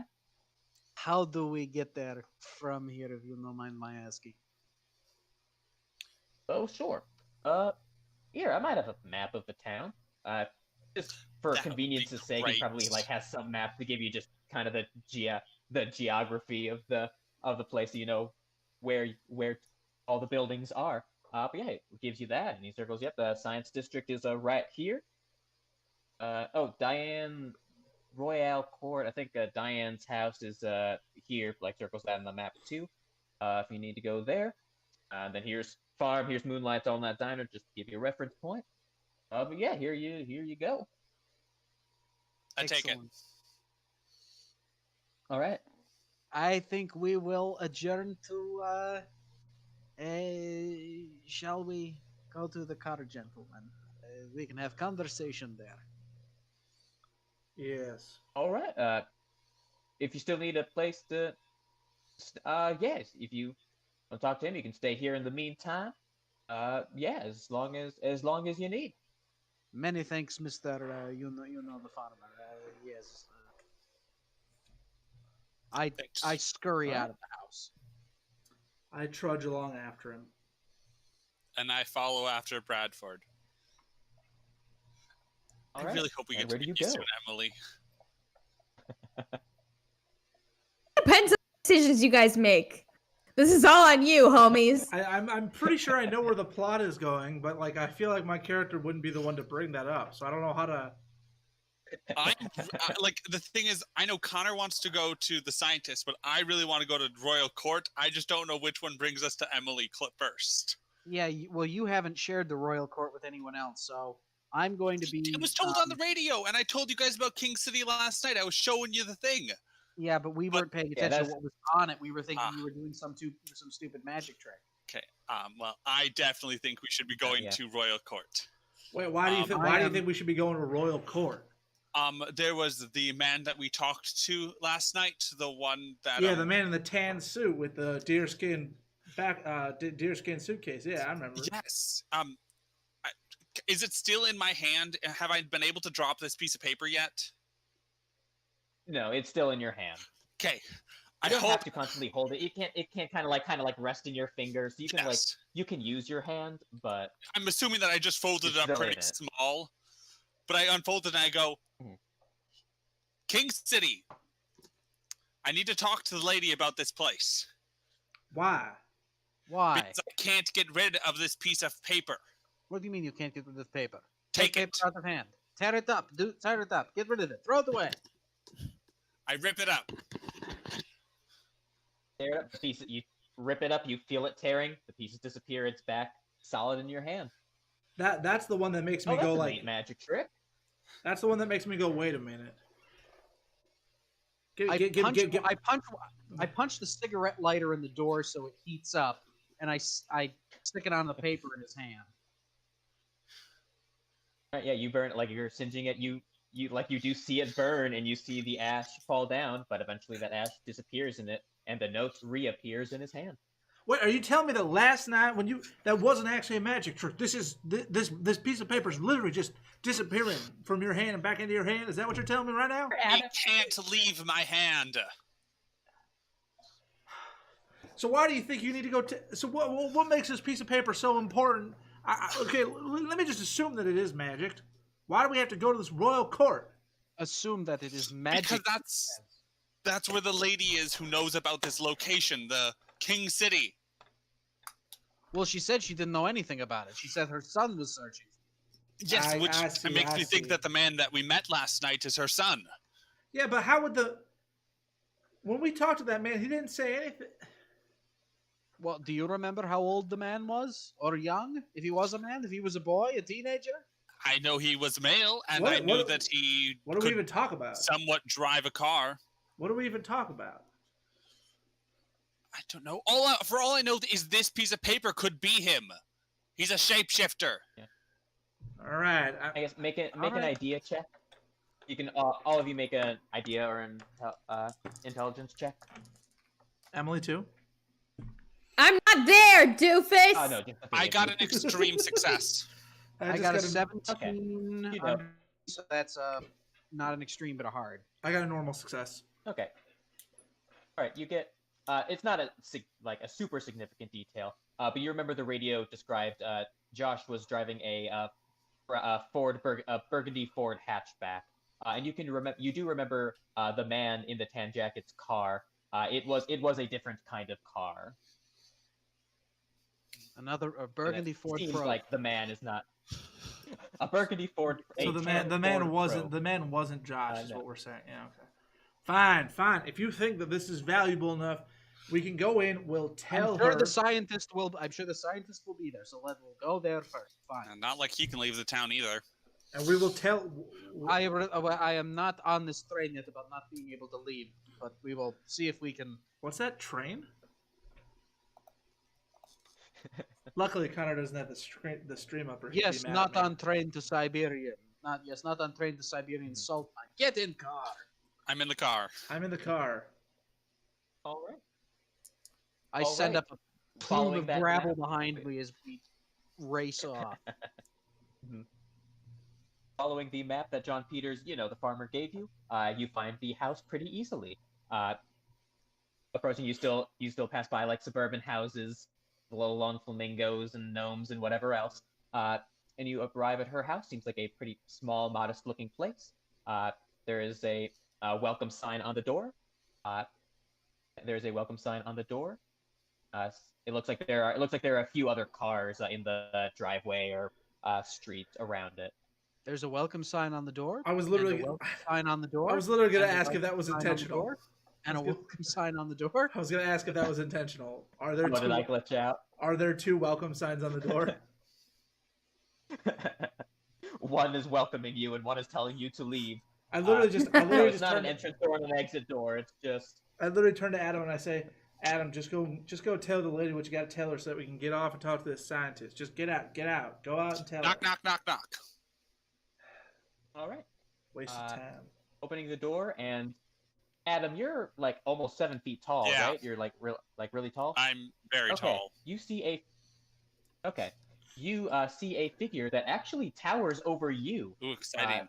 This person thing must be like 10 feet tall around. Is a pretty gorgeous figure, looks pretty androgynous. And he also has a couple of small wings kind of folded behind his back. And they say, "Oh, hi, Diane's getting some snacks. I assume you're here because you heard the radio broadcast. You come in." Yes. I come in. Okay. Okay. You go in and you see a couple other figures there at the house. You see one woman with her right arm in a cast. You can probably tell from the radio that this is Jackie Fierro. She looks pretty distraught, and if you're looking at her hand, she is also holding a slip of paper. That looks pretty similar to the one that Adam is holding. And also there, along with her and the 10-foot-tall figure, is a much, much shorter woman. And Emily, why don't you describe your character? All right. You see, standing in an uncomfortably disquieting manner with everyone else like sitting down and kind of being at ease. She is standing at attention. She is a very petite woman who clearly seems to, like, despite her diminutive stature, to be in her 30s, maybe. But she has a mousy, kind of pinched facial expression and really, really big eyes that are just, like, clinically taking in the rest of the room. Yes, Drake, that's exactly what her face looks like. No, it's more mousy. Yeah. She is also wearing a United States postal worker uniform, but it looks like a USPS uniform if it was mixed with like a SWAT team like gear. It is oddly like tactical. And she is just standing and like staring and taking everything in, and her gaze is almost like predatory. It makes you feel very uncomfortable. Did you say what your name was? I didn't ask.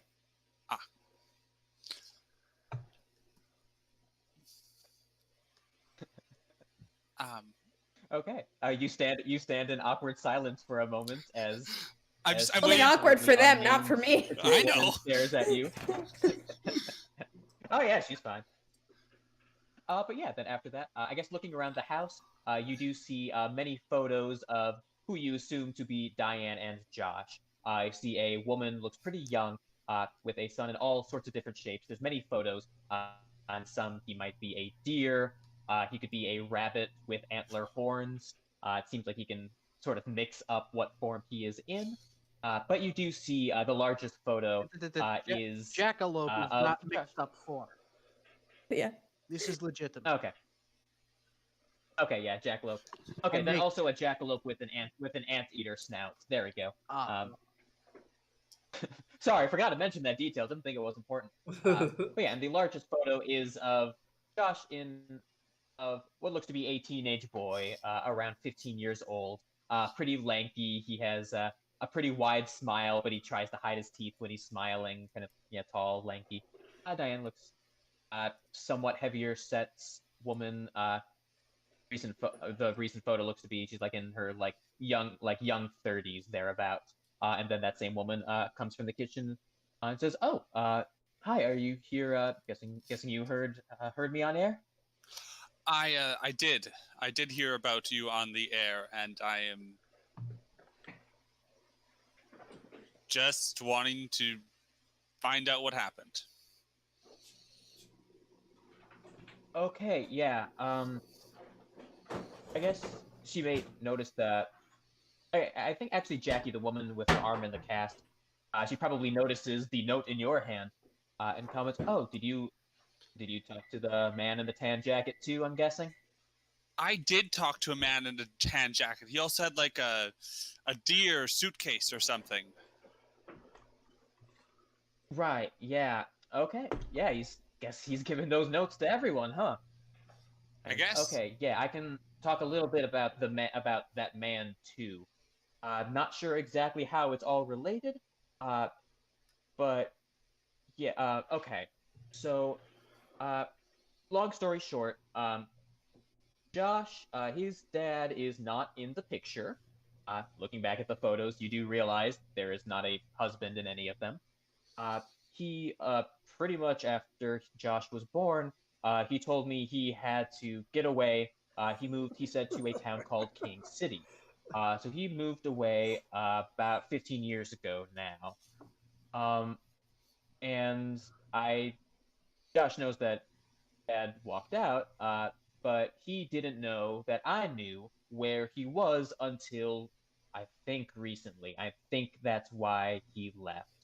Uh, I was asleep when the police came knocking and said that my car was identified as the one that hit Jackie, and then all of a sudden my car and Josh are gone. Uh, but I never told him about King City. I don't want him talking to his dad. His dad hasn't done anything for us, but I think maybe he found out somehow. I don't know, but I'm guessing he's going to King City to look for his dad. That's what I'm guessing. In the tan jacket. Yeah. So that man, he worked at my office. You know, the mysterious office that no one knows the purpose or motives of. He worked there, but no one else seems to believe me. I was there for about 11 years now, but he started working there pretty recently. I talked to him, and then he was there for some amount of time. I don't think long. He left, but then no one else at the office remembered that he worked there. I kept saying, "Oh, remember, there was the man in the tan jacket who used to work here," and no one remembered. So Do you one night remember the man in the tan jacket? I just remember that he wore that and that he carried a deerskin suitcase, but otherwise I don't. I tried after people left, breaking into my boss's office to look up any information on him and the employee records. My boss's computer should have all that info, but I was caught before I got the chance to, and I was fired. So now my son is missing, and I am trying to find a job to make sure that I can put food on the table for when he gets back. So I really appreciate all of you coming here today to help. God, my life is a mess, but thank you for coming. The diminutive woman stalks over as she starts to say, "My life is a mess. Everything is falling apart." And she walks up and puts a hand up to pat her on the shoulder. She's 4 feet tall. She reaches up and goes, There. Try working at the USPS. We are always recruiting." Oh, okay. I'll check that out. Thank you. I'll definitely check that out. But yes, you. Okay, so you have that slip too. I don't have any note like that. I'm not sure if that's how Josh saw it or not. Oh, I guess one other detail I should mention, kind of the ironic thing. I've talked to the police and the secret police. No one has seen Josh around. They don't think it's hard to see him. Kind of the ironic thing about it is Troy, that's Josh's dad, is actually back in town. I saw him working at the Moonlight All Night Diner a couple of weeks back. He's okay. Are you look confused. You're new here, I'm guessing? Some of you. That's fine, Norma. Interlopers. I don't really do that. That's fine. Interlopers. Hey, I did not say anything. Interlopers. I can smell it. But yeah, I don't even know if Josh knows what Troy looks like. What with but that rat basically, nose? Sorry, I'm not even here. Zach, I would say, could you try to disconnect and reconnect quickly? You've been like freezing up okay. a lot. Like we've been able to hear you perfectly, but video wise, you've been kind of a little stilted. Okay. As long as Oh God, Zach just dropped out for no reason, and we have no idea why or how to fix this. The world disappeared. God is dead. God is dead. is God back? God's back, but God's not visible. We can't see God. Also, I can't. There you go. But like I can smell and I can taste and I can feel the hot scalding water of God, right? The coffee of God is alive and well. Josh's dad is God in is the not- picture because he was taking all the pictures. He's right here. Okay. I don't even know if Josh knows what Troy looks like. But yes, Troy. I don't know much about King City. I know it's in California. But that's pretty much it. Troy lived there for maybe 15 years. Maybe he's moved since then, but that's where he was moving, or told me he was moving to, and now he's back. Do you have a picture of Troy that I could maybe see to ask him some questions? So that way I'm able to identify who he is. Sure. Yeah, I'm probably do somewhere. Let me take a look. She Or goes if upstairs. It probably.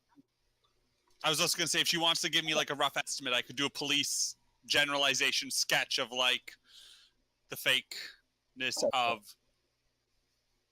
Yeah. Okay. Yeah, Troy. He is also looks like in his young 30s. Pretty skinny, has blonde hair, blue eyes. At first, she's describing this figure. Adam, as you're drawing that, make a POW roll for me. I got a hard success. Okay. But yeah, she's describing. So he has a pretty, very short blonde hair, blue eyes. Looks to be pretty similar to when he left, except he's older. Yeah, I saw him at the Moonlight All Night. I think he works there. He might be a barista or something. Again, I don't really want Josh talking to Troy, but if you, I don't really want him in the picture, but if you think he might know something about King City or can find Josh, then I suppose I wouldn't stop you talking to him.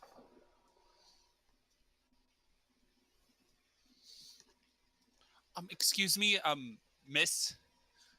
And I'm gesturing at you. Gesturing at me? Yes. Okay. Go on. May I ask why you're here? Did you also get one of these slips, or are you here for? Do you just know about King City? Many parcels to many different people and for many different people. I am a diligent employee and I deliver under any circumstances necessary. But occasionally, something slips due to clerical error. And a piece of paper noting the name King City might have slipped out of one of the many parcels that I have delivered for the man in the tan jacket. Mistakes are prone to happen for anyone, you see. Yes. Uh-huh. That is very true. Uh-huh. Okay, it sounds good. I'm digging the intensity of this woman. You digging won't it. after Very long. intense. Wait, how is the doctor responding to this short? He's not. The doctor's out in his car fiddling with the air Yeah, conditioner. me and Connor are in the car just like... Why is this taking so long? Why? What is he doing in there? I actually was going to say that's literally what I was about to say, like, in character was... Seems like he's taking a long time. All right, I'll be right back. I got to use the bathroom. Dare you? Just keep going with the inside. Okay. stuff. Anyway, that parcel had that name on it. And I've tried to find more information about the elusive King City, and I am Like a Hufflepuff, I'm a particularly good finder. But I could find nothing. It took so much to say that with a straight face. I am a particularly good finder, and yet I found nothing but the slip of paper that slipped out of the parcel. Interesting. Understand? Yes. Do you? I understand that it's an elusive topic that is hard to find information about, and it's intriguing you because it's of a high topic, and that the more that something is hidden, the more people desire to want to know what it is. And especially since it was just brought up on, I assume, the radio or news station, that it intrigued your interest, as in it's not only a you that's looking for it, but it's a greater community that's looking for information about this. So She steps up like uncomfortably close to you, and it's weird because you're like looking down like this, but Yep. it still feels like her posture, like she's just a very imposing woman somehow. And she looks at you and she goes, I don't appreciate your insight into the inner workings of my mind, accurate as they may be. I'm sorry. You should be. And then she takes a step Diane's back. Like, anyone want some Oreos? I would she like without breaking eye contact goes, I would love one, and takes it and just I would also like one, please. Oh, sure, yeah. Have as many as you want. Put down a tray of Oreos. I knew you were gonna do that. Did you? Yes. I guess maybe I better not to do anything important while they're. I You know. hear Jackie, the woman in the cast, saying, "Yeah, thanks for helping. Thanks for stalling." Yeah, you probably hear Jackie, the woman in the cast, say, "Yeah, like, if you have this note too, like, I just want to get rid of this thing, like, if you can help, just like figure out how this can get out of my hand, that would be great." I want to roll something because I haven't done anything yet. I want to grab her note and I want to roll to jump out of the window in like an acrobatic dive. You're diving out the window? Okay. Just so you know, people at home and people here, because none of you have heard anything about my stats yet, my jump is a 90. I would like to roll to jump out of the window with the slip of Roll paper. to jump out of Diane's She window. says, I would like to get rid of this. And then she takes it. All right, Huh? Roll jump. Oh my god. The window is shut and made of a very firm plexiglass. I rolled a 99. Oh god. A 99 over 90. Oh my god. Okay, yeah, it's made of plexiglass. And then flops to the ground with the paper in her hand. Temporarily unconscious. Yeah. Like halfway through that, the paper like disappeared out of your hand and was back into Jackie's. But Dan's like, "Are you okay, Norma? Oh. I'd appreciate it if you tried to open my windows before you tried to jump out of them." I don't didn't really have know much it was shut. money Your to- windows are remarkably clean. To use the new Thank you, platinum actually. index on this. Also, Yes, this I voice is try to taxing. keep the place clean. This voice is taxing, and I might need to change it a little bit. I still want it to be intense, but it might be a little bit higher, like this. Okay. Duncan, you just missed me rolling a 99 over 90 to jump out of the window with a piece of paper, and I hit the plexiglass, and I'm now on the ground. Anyway, so I guess that was good for the name of science. Moving on. Yeah. Oh, speaking of, oh, yes, yeah. Nothing. I'm good. You continue. Okay. Sure. She says, "Oh, speaking of science, I know it can be hard to leave Night Vale. Some people just find their way here or find their way out, and Troy's one of them, and maybe Josh. But Carlos, the scientist, he was an outsider who has come to town. He has also left town and come back, although it was very strange circumstances. So he might be a good resource to talk to. Also, the Mayor Cardinal. She's a native, but she also through strange circumstances has left town and come back. So you also might be able to talk to those two. The mayor's at City Hall, but she's friendly. She's probably free to take a meeting to talk. Carlos in his lab, he's very friendly. So yeah, if you need to talk to anyone about leaving town, you could try and maybe contact those two, or look up things in City Hall public records, or if you're desperate, the library. I suppose that's all the information I have. Is there anything else I can do to help you all?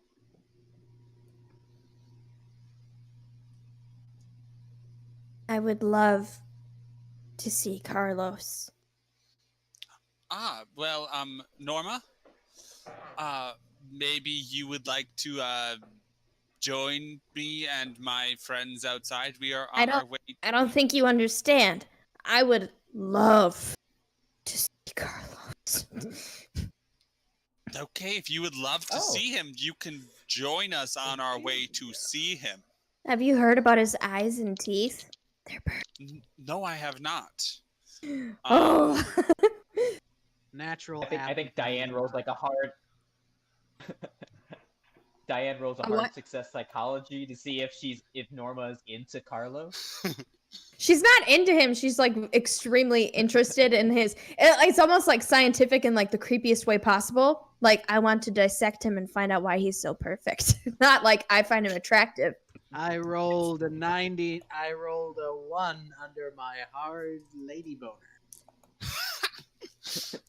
No, yes. No. I'm a flaccid lassie, okay? We're moving on. I mean, honestly, Emily, kind of really found that crit. Okay. Anything else? Emily, until your character started talking, I was gonna say she sounded exactly like the protagonist of this one novel, and I was gonna mention that in character to your character. But now that you're talking, you are nothing like that character. You're more like I want to know. Holly Short from the Artemis Fowl books. Like you're like very short, like always at attention, wearing this awesome uniform, and I'm like, hey, it kind of sounds like Holly. And then you're like, I want to cut up Carlos and find out why he's so pretty. And I'm like, yeah, nope. Sounds a little bit more like Hannibal Like Lecter. creepy and unhinged. So, Which almost makes it worse. Anyway. like Buffalo You'll get a I Bill. want to see why he's so perfect while sipping a nice Chianti. They put I the like the cut lotion of your in jib. the basket. It puts the lotion in the basket. Zach, what was the other person's name? Was it Janet who got her arm broken? Jackie Fierro. Jackie Fierro. She's originally from New Jersey. I'm assuming that we're not bringing her with us, just to conquer and divide. But I reach into my backpack for a piece of paper and I write her my number, kind of just going like, if you find anything interesting, just let me know. Are you hitting? All right, make a POW check. Are you Make a POW check as you're writing that. I got a 53 under 65. You need a Okay. power. You give her your number. I give her my number. Yes, and you give her your number, and you're about to find out why he's been making POW checks. Okay. Yeah, if you need anything, I run the pawn shop. I'm over there. Not really like pointing, gesturing to her arm. Not really in the mood to like go out and do stuff today. But here's my number if you need it. She writes down and gives it to you, and it says King City. She's like, God damn it. Okay, hold on. She like thinks for a moment. She writes down, and then she gives you, and it's her phone number. Oh, interesting. Oh, you got a little. So on the sheet of paper that it says King City and her number. Yeah, it said King City, and then she's like, God damn it, and then she took it back, wrote, and then thought for a moment, and then like wrote her number. Okay. So you're struggling not to write King City whenever you write anything down. You have to roll POW to like bypass with your will this urge to write down that name. That sucks. Oh, have you not had that? Has that not happened to you yet? When did you get that note? I got it last night. Okay, yeah, I got it. like a week and a half ago, something like that. Yeah, it's really annoying. It's like being hard booted like mid thought, you know? Like Cool. it's super frustrating. Cool. Well, I will definitely do that thing where people draw pictures using words, and I will just write King City, King City, King City over and over again. Like, you know how like people will write a picture of Shakespeare, but they'll like write his plays into the words. So that will be my way of incorporating my King City desire into things. Ha ha ha. Okay, yeah, whatever floats your boat, dude. Okay. Well, I'm feeling ready to leave this house. Ew. She steps over to like BK. Duncan, that's your character. Yes, we left the house, and now we're looking at the driveway, and I'm wondering if you left because it took a while. That was what I was currently doing.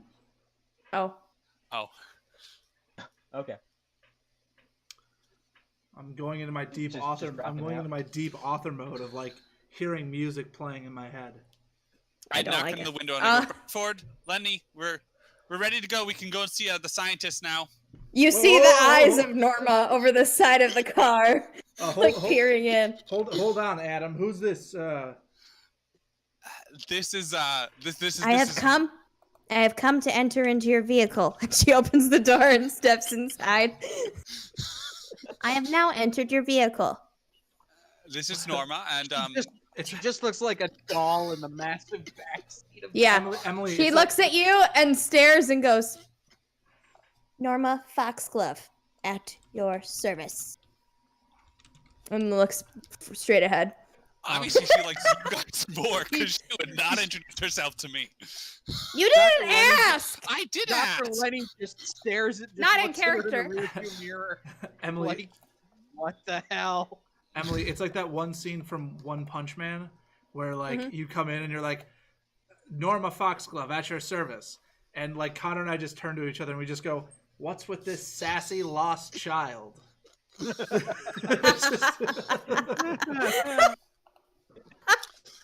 Perfect.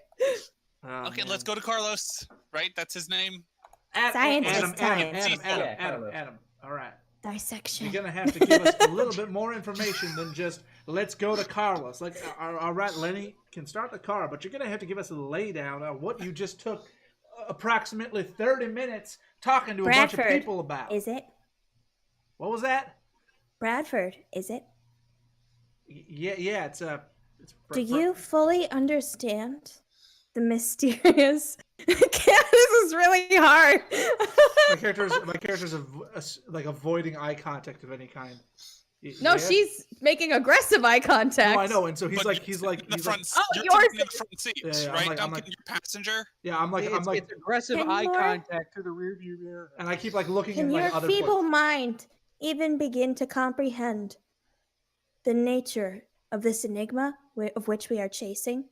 Are you a scientist? No, I'm not, ma'am. Are you a scientist? No, ma'am. I'm just an author. Then stick an to author. writing and All right. write down what we're going to search for, BK. Yeah. Oh, I got my pen and paper right here. What are we looking for? King City King and Carlos's perfect teeth. King City. Carlos's perfect teeth. Yep, I got it right there. All right, let's get going. I put the car in gear, and as we pull away, I say, "You remind me of a nuclear physicist I knew at Leningrad Polytechnic. She was sentenced to hard labor when they found out she'd eaten her boyfriend and was keeping his remains in her freezer. Would never do something so uncouth. I just I'm a ship his lesbian. remain. I just... I'm gay. Hey! Okay. Anyway. Nah, she just ship his remains through the U.S. Good. Postal Service. All right. But okay, We you're going to Carlos. All right, you drive through Night Vale. I just also love that, like, in the back seat, it's like Adam, who's 7 feet tall, and Norma, who's 4 feet tall in the Yes. back. I just really like that picture. But yes, anyway, you I drive, can't see out the back window. You, Norma, I'm not concerned about you. Adam, scoot down a little bit. Adam Okay, hunches sweet. over as you drive, following the map to the science district. But it looks like there are some abandoned buildings. There are some storage lockers as well.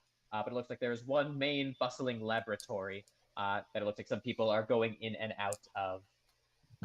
Mostly lab coats, maybe a Perfect. couple with like hooded robed figures, but mostly people. Oh with lab God. coats, You know. walking in and out with clipboards. In and out of this larger building in the center of the science district. You know, they always show that in movies and TV shows that like the laboratories and hospitals are always so bustling like that. But I feel like that's not how they are in real life. Like, why would the laboratory technicians be walking in and out at like 2 p.m. with their clipboards and wearing their lab coats? Like, that's not how real life This is works. Night Vale, Duncan. Anything's possible. Listen, I'm an author, damn you, and I will, and I care about the specific details. How do you know it's 2 o'clock in the afternoon? My clock doesn't work. My watch doesn't Well, work. Do I have a clock that works, Zach? No. Okay. You have a watch, it probably just has like a picture of like some Cheetos on it or something. Cheetos? Or something. I have a watch with a cat. Yeah, you have a watch with a cat. Okay. Chester the cheetah, the mascot of Cheetos. That's what you've got. My inspiration. Boom! Everything goes back to My one Cheetos. true hero. Cheetah is the man in the tan jacket. Yeah. Chester the cheetah's the man of attention. Alrighty. But yeah, if you're going to the laboratory, I'm assuming you're all getting out of the car and going in. The laboratory, I think, I guess this laboratory pisses Bradford off because it is exactly like a very, very generic ass laboratory. Like all of them are just wearing white lab coats with clipboards, writing things down. There are dry erase boards with random equations written on it. There's also a dry erase board of microscopes. It was like this before rows and rows of microscopes. It was like this before they even dishes. started here. Like it like the building was built with those random equations on the whiteboard. Like that was from the beginning. Yeah. They have not been touched since the building has been entered. It's too bad this one has the number 1983 written on it, and there's like some like apocalypse theories branching off of it. And for the scientist, you wear many hats. You are a chemist, a biologist, geneticist, partial geologist. You cannot tell. Wait. Pause for a second. Oh, sorry? Can we please applaud Zach for getting all of Connor's like different scientific like study? Like, I mean, that is impressive. Like, I was sitting here going, he's gonna Put it run down. out. Biologist, kineticist, physicist, and geologist. Like, I was like, he's gonna run out, but What was no. the second one? Kineticist? No, it's geneticist. No. Geneticist? Biologist, chemist, geneticist, geologist. I was just impressed that I Zach misheard got- all of the cysts. But anyways, I'm sorry, Zach. Please continue. I just wanted to applaud you. Excuse me, applaud you for that. It's almost like he's a GM who actually listens. But yes, Oh! Unlike me. It was a self burn. It was a self burn. I see. Yes. suffer. But yeah, you are a scientist of many hats. But even you cannot tell what the primary focus of this lab would be. Like, there are, like, petri dishes, seems like biology, but there's also definitely minerals, could be geology, lots of various inorganic chemicals in the glove boxes, math equations on dry erase boards. You do not know, like, what kind of science is going on here. A particle it is accelerator. just capital S science. There's a particle accelerator, other random machines. But yeah, as you walk around, you see all these busybody scientists walking around, and eventually you approach what must be Carlos, because he is just a impossibly beautiful man, with some beautiful short black hair, coffee-colored skin, perfect hair and teeth. He turns around and says with a smile, "Oh, hi. How can I help you?" Perfect mouth. What? I get that a lot. King City. What do you know about it? King City. Okay, I saw a note on that somewhere. He rummages through random files. Oh, yeah. I found this in Cecil's lunchbox. He holds up a crumpled piece of paper that says King City on it. But Adam probably notices it's not like magically in his hand. But yeah, I found this just like crumpled up in Cecil's lunchbox one day. I showed it to him. He says he doesn't remember ever getting it. So I found this note. I don't know why I even kept it, but it looks like you have one too. Can I see it? Sure. He gives you the note. To your other hand. Oh no! Oh no! No, this note is. Sorry. I was gonna say, can I compare the handwriting on the notes? Yeah. I don't know if there's a check for that, but you can tell it is the same handwriting. I think it would be. I think it would be language. I think it'd be own language. Okay. It is in English, yeah. So I suppose if you wanted to roll, I already said it. If you wanted to retroactively roll, Is there anything around here that's in Russian? Oh, look at that! Wow, miraculously, I got a 0-1. It's just a perfect crit. Oh wow! So wow. Amazing, it's Drake. definitely the same handwriting. Yeah. Oh, you got one too. Oh, do you know where did you get that? I was given this by a man that I can't fully describe, but he was in a tan jacket and he had a deer suitcase. Okay, yeah, I think I heard Cecil mention him on the radio a couple times.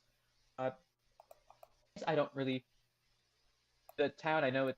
I looked it up. It looks like it's in California, but I haven't really heard of the town in any other way. Was there something specific you wanted to? Well, I just have a question. Could you just and I give him back his, but I'm going. Can you just take this for me? Can you just take this sure, out of my hand? Okay. He takes your note, and then all of a sudden it like appears back in your hand. And Carlos, what does this like his mean? face just lights up. What does that mean? What? Okay, we have to research this right now. He like grabs you by the arm and like brings you over to a machine. He's like really excited. He's like, oh. In the name of science, Norma follow. Lenny, why are we getting all caught up in this King City shit? I thought we were supposed to be trying to get our way out of this place. Well, if we could get the word edgewise, supposedly this man has left before. In case you weren't listening, BK, King City is out of Night Vale, and if you get to Night Vale, if you get to King City, you get out to Night of Vale, Night then Vale. we're already in Night Vale. I'm sorry. Let me tell you something, Nora. It really kind of ruins that whole demeanor you have when you mess up your words. I know, but that's an Emily problem, not a Norma problem. Norma, who's this Emily person who you're talking about? What is it Nora or Norma? Norma. Okay. Norma Foxglove. Normal. Postal Let me tell you worker. something, Natalie. Listen here, Naja.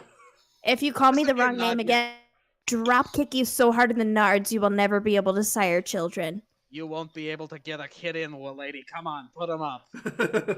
Normal. I boxed at Leningrad. Normal. I've got woman. a high score in jiu-jitsu. All right, sorry. Okay, well, your high That was- score in jiu-jitsu is going to get will be Indiana Jones.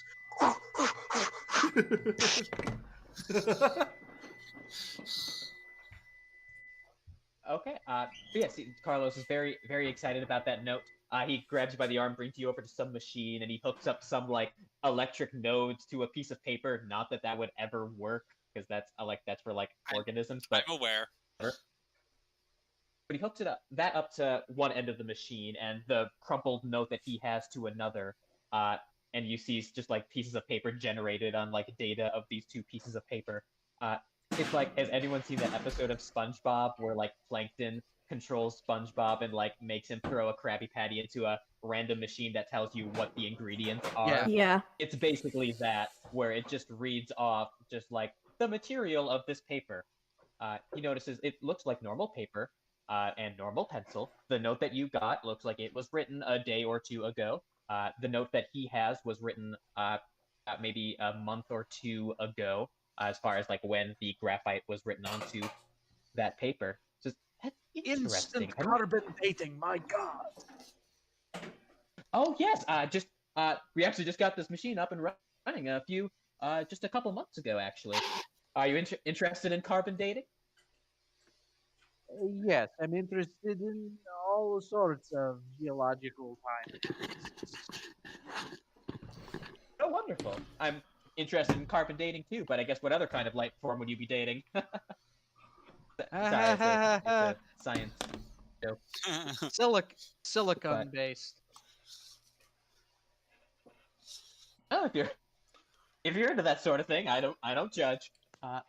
Lenny waits I to don't- see if he reacts poorly, like silicon based. Silicon based life. Maybe. Maybe you people have robots no. here? Maybe you people have robots here? I don't know. Well, no, surprisingly, I have not seen any non-carbon-based life forms here in Night Vale that I've studied. I haven't studied everyone in town yet. So you're I'm saying if you getting there. found a silicon based life form here, would be not surprising? You know, it's hard to say. I'm right. I wasn't born here. I just moved here 2, 3. Well, time is weird in Night Vale. I don't really know exactly how long I've been here or how much time has passed here compared to other places. I have tried measuring. I have tried looking at clocks and watches, and nothing works. Uh, it's unpredictable. It seems to be different for everyone. Everyone has their own uh, physiological attributes as far as time affecting their body. It's very strange here, but it's fascinating here, and I love it here. I should introduce myself. Dr. Stanislav Czarnakov. How are you? Dr. Stanislav. Carlos, pleasure to formally introduce you. I'm sorry, I never got your names. That's very rude of me. You know me, You're Carlos. Norma. I won't call you the wrong name.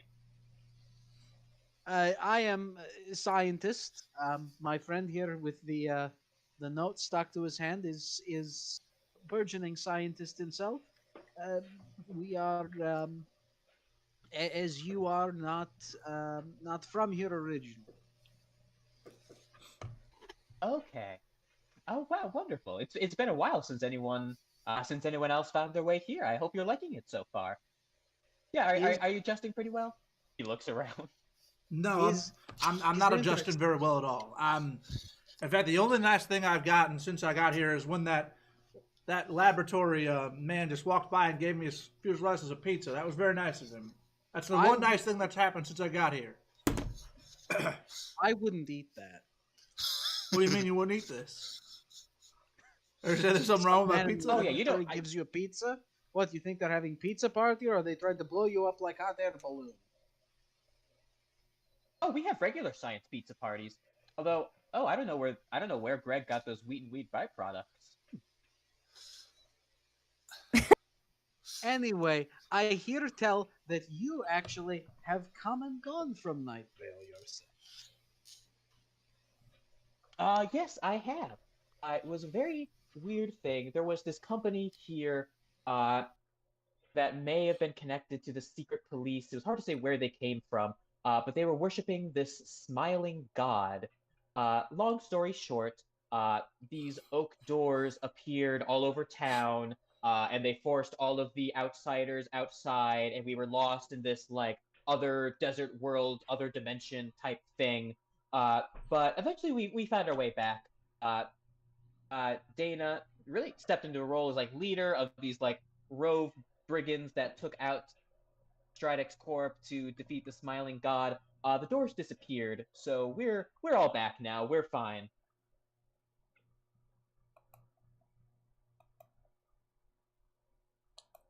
I most appreciate your conciseness. Thank you.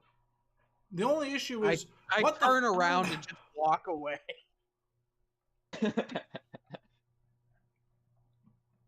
We don't like the But yeah, smiling it was god. right. Oh, sorry. Nothing. Just we don't like the smiling god very much. It's gross. Oh no, me neither. He tried to make me leave Night Vale. Sorry, what you're Bradford, saying- were you trying to say something? So what you're trying to say is that you didn't actually leave Night Vale at all. You just got, I don't know, accidentally transported to some sort of magical dimension. So what you're saying is, just because we accidentally drove our way into this crummy shithole of a town, I'm now stuck here for the rest of my life? Excuse you, this I was town just is about to neither re- crummy nor a shithole. I was just about to release... And Carlos also accidentally made his way here. But he seems to be handling himself a lot better than you are. I was Oh, literally fuck, just about dude. to release my 15th sequel to my hit novel. Like, that's a lot of stuff going on for me back home.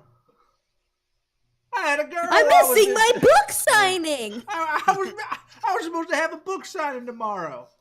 I had a girl back home, and now I'm gonna have to leave her alone. I mean, I don't even understand how the two of you are able to keep such level heads through all this. Do you understand the schedule I had stalking that poor woman back home? Yeah, exactly what about it. Nope, Oh, I was no. completely free and I had nothing to do with my life. So Listen, if you want, Okay, I'm sorry, Bradford, that you're not enjoying it here. I know it is quite an adjustment period. I was freaked out about every little thing when I first came here, trying to measure time and leaving, and it is very terrifying. But I'm not sure if there is a consistent way of leaving. Mine was these oak doors that appeared, that seemed to transport us to some other dimension, or maybe it was a different time even. But time is weird and unpredictable and beautiful, and that's, as a scientist trying to measure that, it almost seems like a contradiction in how it seems perfectly unmeasurable. But I know that the people around here, the people in Night Vale, will do everything they can to protect you. Except the secret police and the city council and the librarians, but for the most part, people here will try their best to make you feel at home and make you feel welcome. bah humbug. I just want to make sure. You just told me, an author, that I can't trust librarians? My mother was a librarian. You don't Librarians are the understand what the library here is. You heard about the wheat turning into snakes, right? Yeah. What? So the books it started flapping around and turned into. It's rat- not the books that you need to be worried about. I've made several trips to the library as a diligent USPS postal worker, and each time I barely make it out alive. The library is the most interesting place in Night Vale, and also the most deadly, because if those librarians get you, you're not coming back. How am I supposed to be an author here if I can't even go to a frickin' library? Huh? Do you even have authors in Night Vale? You could deliver your books via my services. I don't want to be a postal worker. No, I would deliver your... we doesn't do- matter. Authors, you can still write books and distribute them outside of the library. We do have the Night Vale Daily Journal is pretty popular. I know print media isn't really... it's kind of waning, but Leanne Hart is the editor. She's making it. Oh, sorry. Wait. Hold on one moment. Did you just say that there aren't any authors in Night Vale? Authors, they're... So you're saying I could be exploding I'm sure onto a new people market? write I books could be. here, I could be the only author in Night Vale. Now hold on. Hey, Maybe your character. maybe leaving isn't so bad Yeah, after no, all. All right, let me stop derailing the story for a little bit and let me take a sit back and just sort of think about this. All right. Sorry, I got a little too into that there. yeah, but no, yeah, Please not, stop focusing on my capitalist venture. yeah, not many book authors. There's the Night Vale Daily Journal, ran by Leanne Hart. She's the editor of the newspaper, and then there are other individual publishers. She does go after them with hatchets sometimes, but that's more like newspaper blog type things. If you're like an author, I don't think she'll have any problem with you. So you should be fine there. All right, I'm done with my rant. I'm now perfectly ready to accept the situation we are in, because I can be an author in Night Vale. And you're eating pizza. What more could you want? You're eating pizza. Perfect. If I had a soda right now, that'd be really.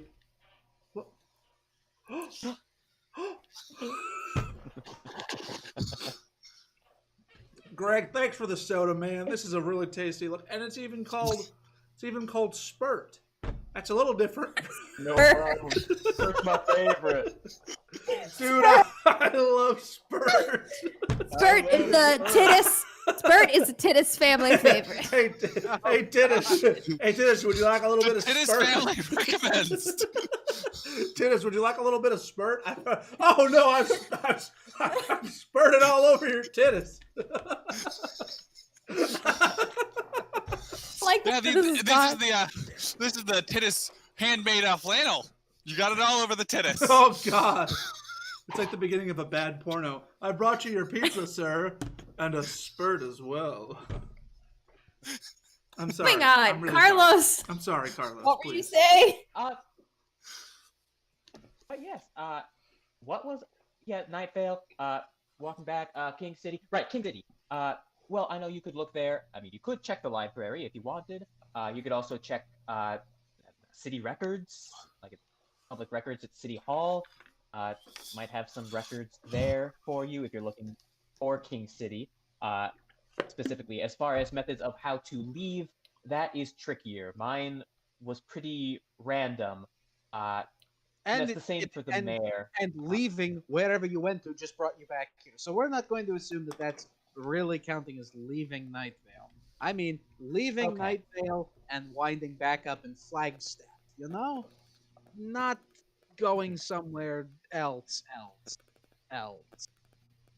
Okay, right. And the mayor, it was the same with the mayor. She also left and came back, but that was also through a door in the Forbidden Dog Park where humans aren't allowed in and dogs aren't allowed in. So that's probably the same sort of situation as me. I'm sorry, you said dog park was not for dogs nor humans walking dogs. Not enter the dog park under any circumstances. That's right. Okay. There are sometimes some like hooded figures kind of moseying around in there, but I don't really. I do not have dog. I have no need for dog park. It's just odd that for people with dog park is not for dog. It's a front. I see. I see. This is very interesting. Is all very interesting. Boy, ain't that just interesting? All right, Carlos. If we're not going to get out of here anytime soon, then it seems as though we may just have to make the best of it. And if we're going to have to make the best of it, maybe the best thing for us to do is to start investigating this mystery. Who knows? It may even be a great basis for a novel, perhaps. But I'm not going to, go too much farther on that. I'm just very worried about Joshua Creighton.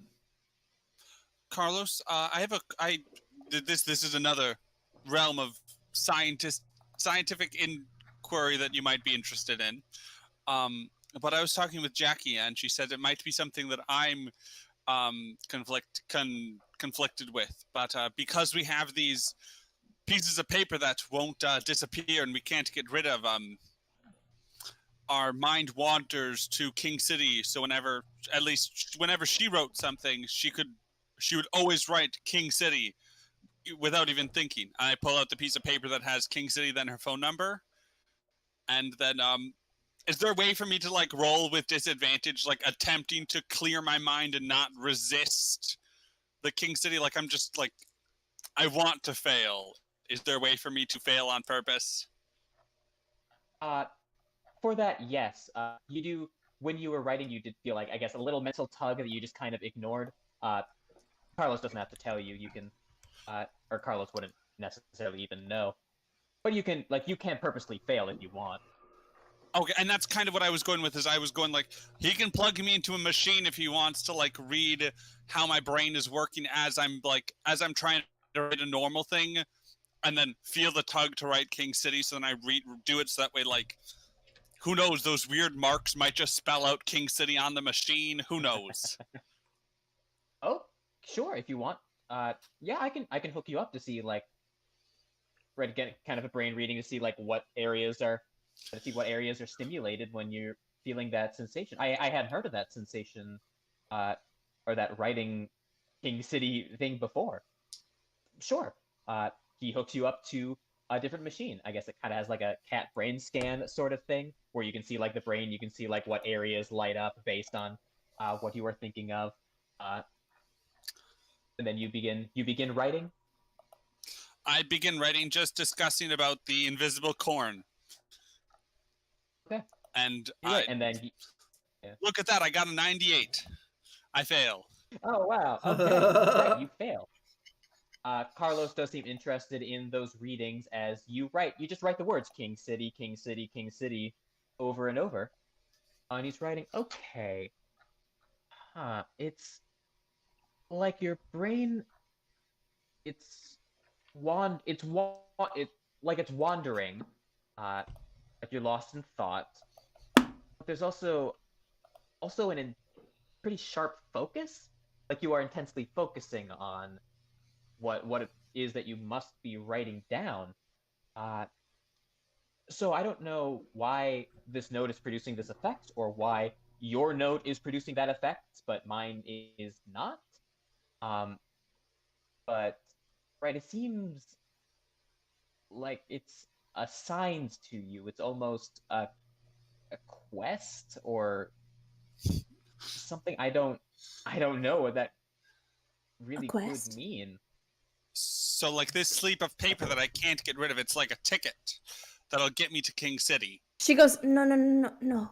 A quest. A quest to go to King City. Yes, it is. I guess it is a quest. A quest. I don't. Carlos, does quest mean something special here? No, it's like your brain, it's trying to fulfill a task, like it's trying, like it's like the subject of King City in your brain has autonomy, and it is trying to pull your thought towards King City. Got it. It seems so like it possessed. Is trying in a very minor way. Yes. I suppose so. Like, it doesn't look like it's like, I guess if you've been doing this for a while, like he's getting the readings, they seem pretty consistent. It doesn't look like it's like growing or taking over your mind or anything like that. But it looks like it is gently but firmly. Right, you're not a zombie. We haven't had those. I really expected us to have zombies by now, but I haven't seen any. But it looks like it's gently but firmly pulling your minds towards King City. So Carlos? do you think? Oh. Yes. No. Yeah. Norma, what was it? I was just going to ask if you have any other conceivable leads that we may follow for this quest.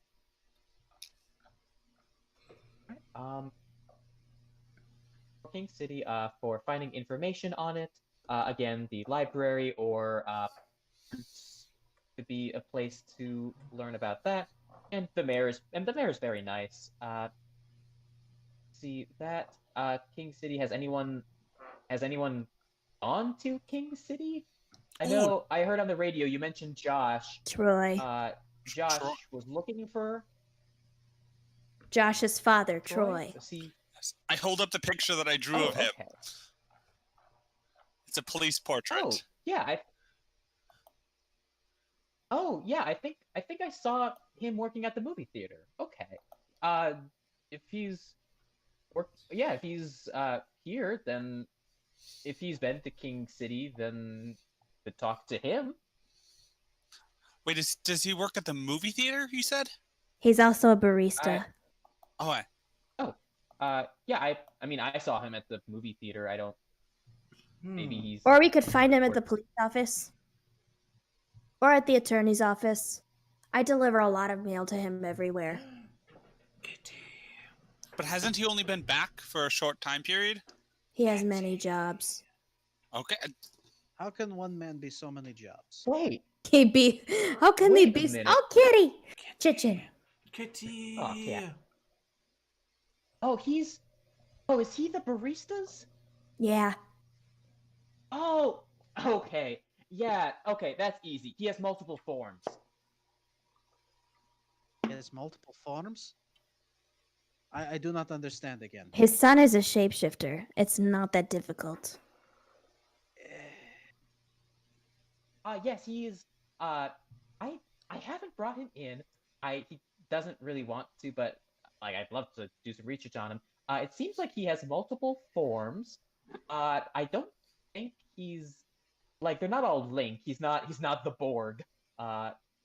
It seems like they have their own autonomy, but there are a lot of baristas that all that do look like that picture you have. And attorneys that all look like him. And police officers that look like him. And attorneys, right? So like he's got like maybe over 100 different people inside of him. Not inside. Outside. No, I meant outside, but like so there are different personalities along with different Are you bodies. saying clones? Clones. Duplicates. It seems it's duplicates. I'm not sure if it's. I haven't tested his DNA. I don't know if they're clones or what exactly it is, but yes, essentially yes. Which I know sounds fascinating, right? Incredibly. I think I need to go lay down. Well, But yes, you can talk to him at any number of those jobs. One other question for you. How did they splice that woman with the pear tree? Pear tree. Oh, you mean Laura? The woman at the diner. How was she was trained? born? She Born? was born that way. Yes, but I did get her in, and I do have some samples of her DNA if you'd like to take a look. If I could, that would be most wonderful. All right. Yes, here. And he brings you to like some aisle, and you have like some petri dish that has like seemingly like human tissue. I guess roll a biology check. Sir, I need to be better about like letting you roll for things. Yes. That is an 8. Letting So asking that's if an there's something extreme that we can. success. Wow. What was that? Sorry. 8. 8. Extreme success. 8. Nice. 8. 8. what was that, Drake? Okay. What did you just sponsor? Crunch and I, munch. Crunch and munch. So just imagine what we're about to hear. The auditory experience we will all be forced into as Drake eats one of the most noisy snacks and opens one of the most noisy substances possible on video. I literally don't even hear it. God, Oh, I did Nello, hear could before. you- He Nello muted could hear himself. That would be voice why. through He muted my himself, headset and I Duncan. put her ears back. Thank you, Drake. But yeah, to the backdrop of that, yes. This genetic information looks absolutely fascinating.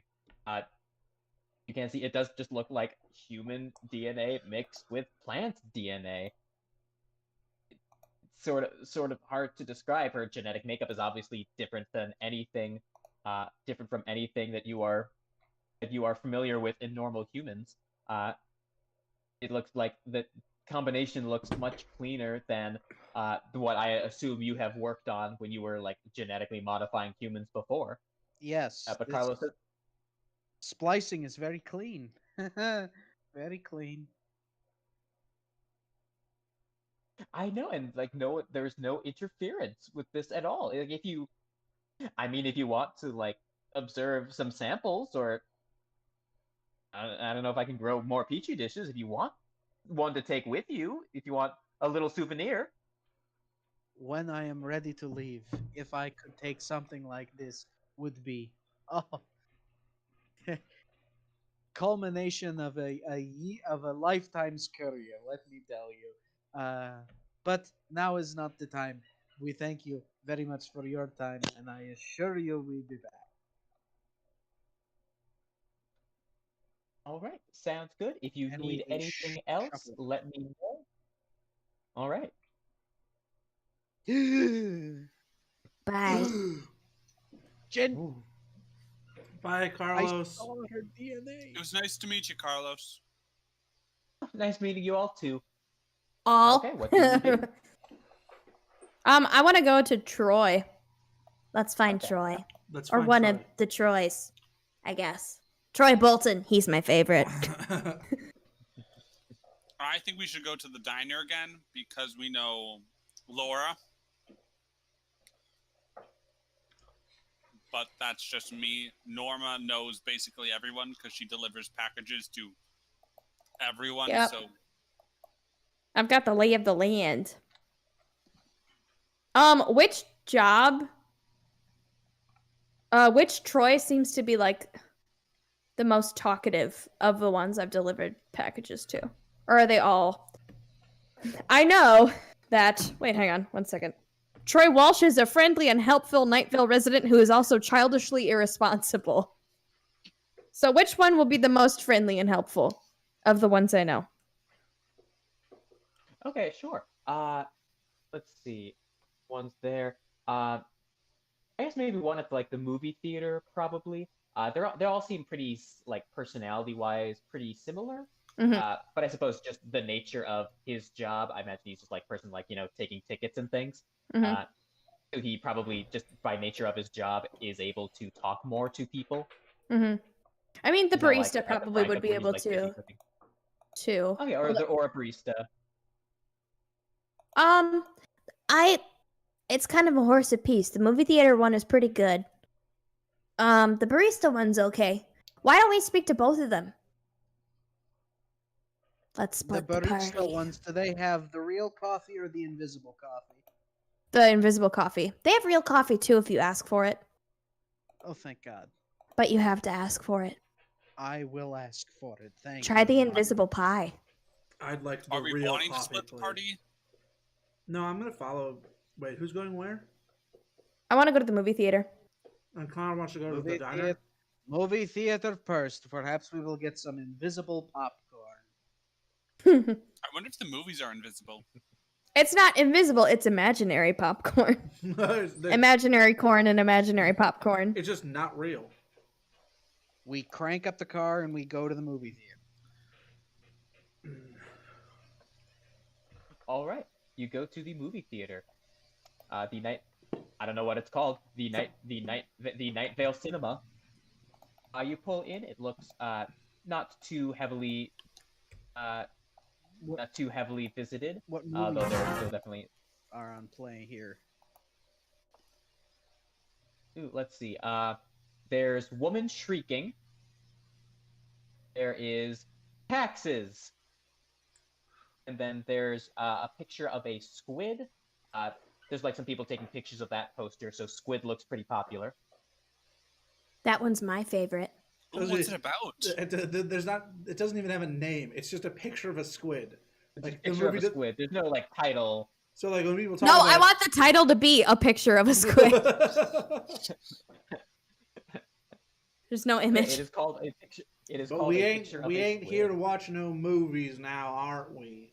Now let's get So us people take a inside picture that of the movie. picture of theater. squid. Aren't we? Now reach for the sky. Falling with style. I go up to the ticket booth, and it's presumably like here. I look like a floating head Mhm. as I pop up and I go, Troy. Yes, that's me. How can I help you? Do you need what movie are you seeing? I roll a 44 under 55 fast talk to just try to get as much information out of him as possible as I go. We're here to talk to you about your son. We're here to talk to you about King City. What do you know about King City? What do you know about your son? What do you know about your son going to King City? When did you come back from King City? Going- Where is King City? Going to King? He's going to King City? He's trying to find you. Where is King City? We're trying to find your son. Oh, okay. You're gonna have to slow down a little bit. I haven't. It's called fast talking. I I haven't can't do it slowly.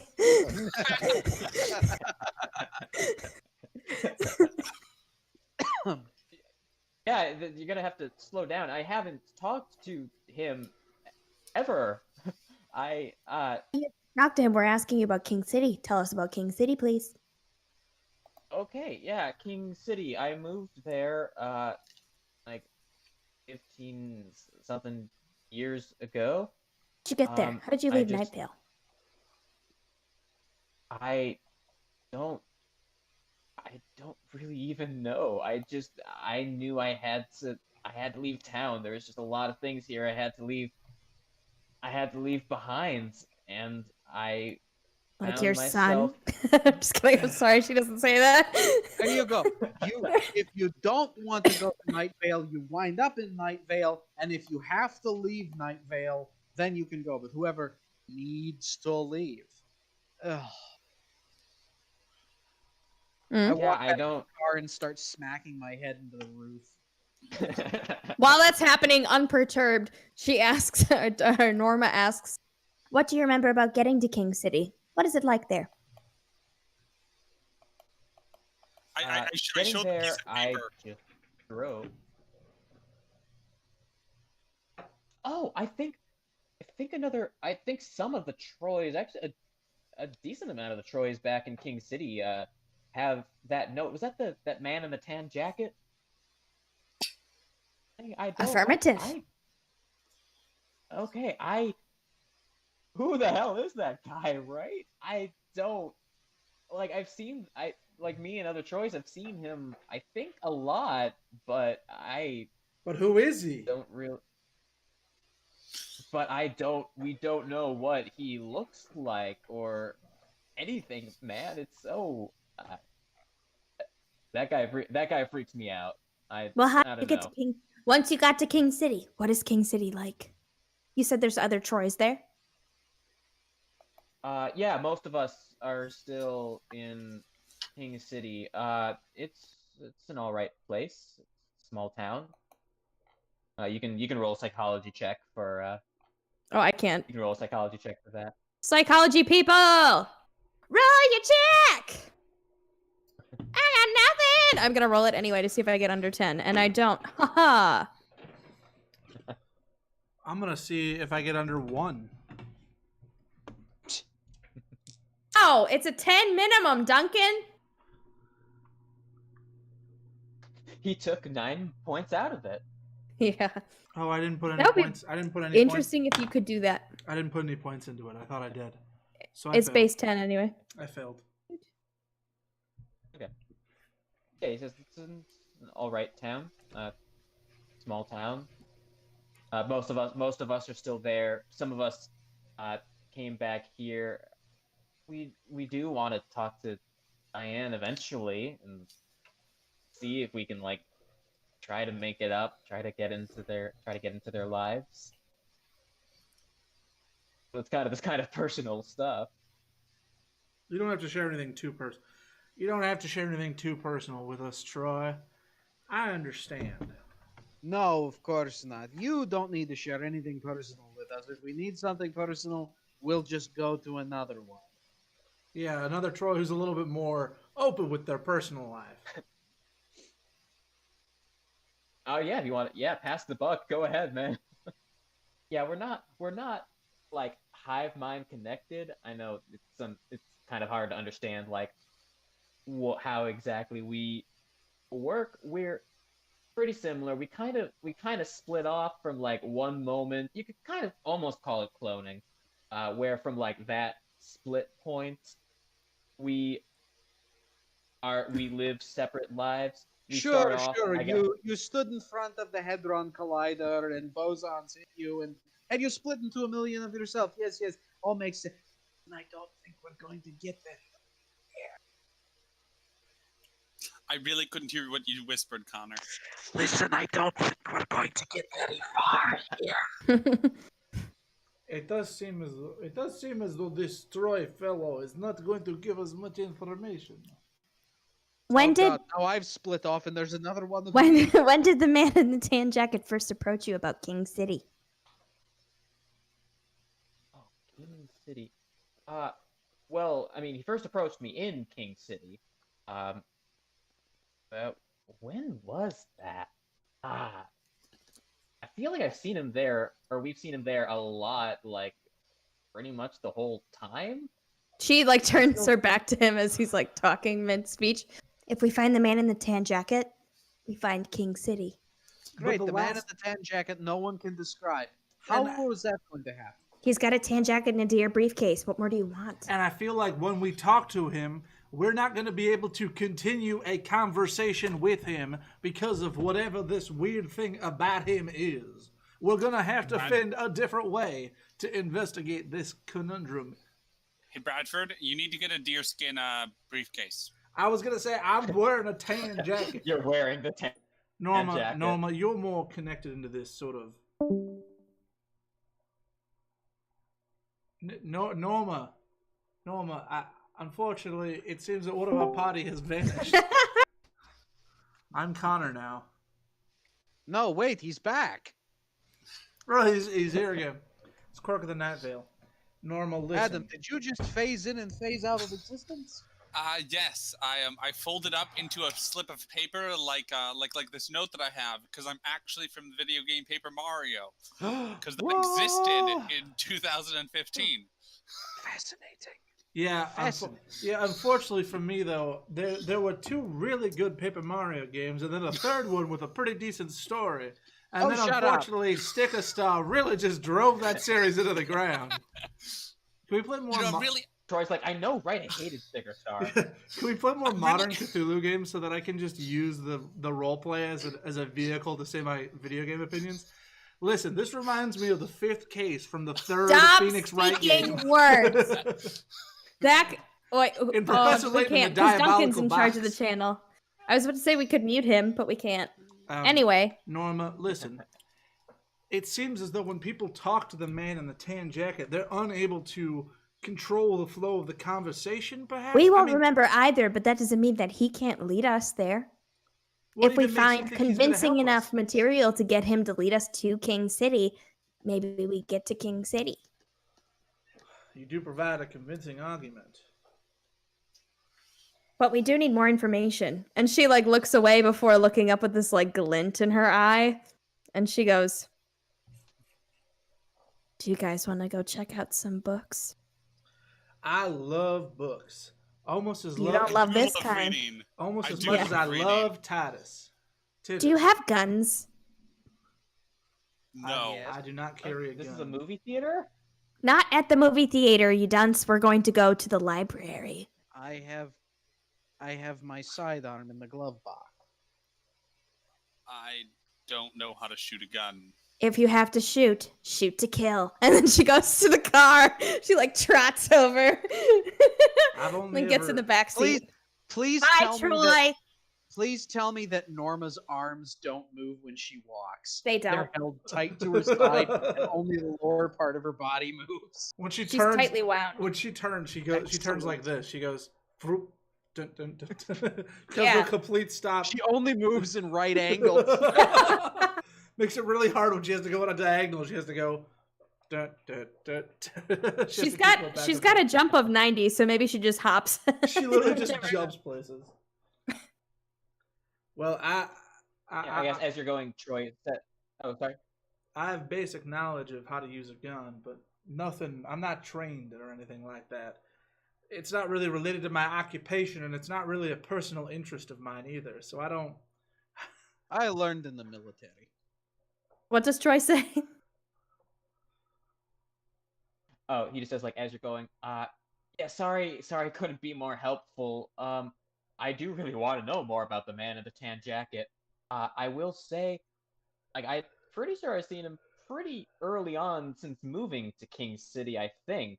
That was many years ago. It's all people right. haven't We'll started talk seeing to the him one in of night- you who has a stronger psychic connection, the one that's still in King City.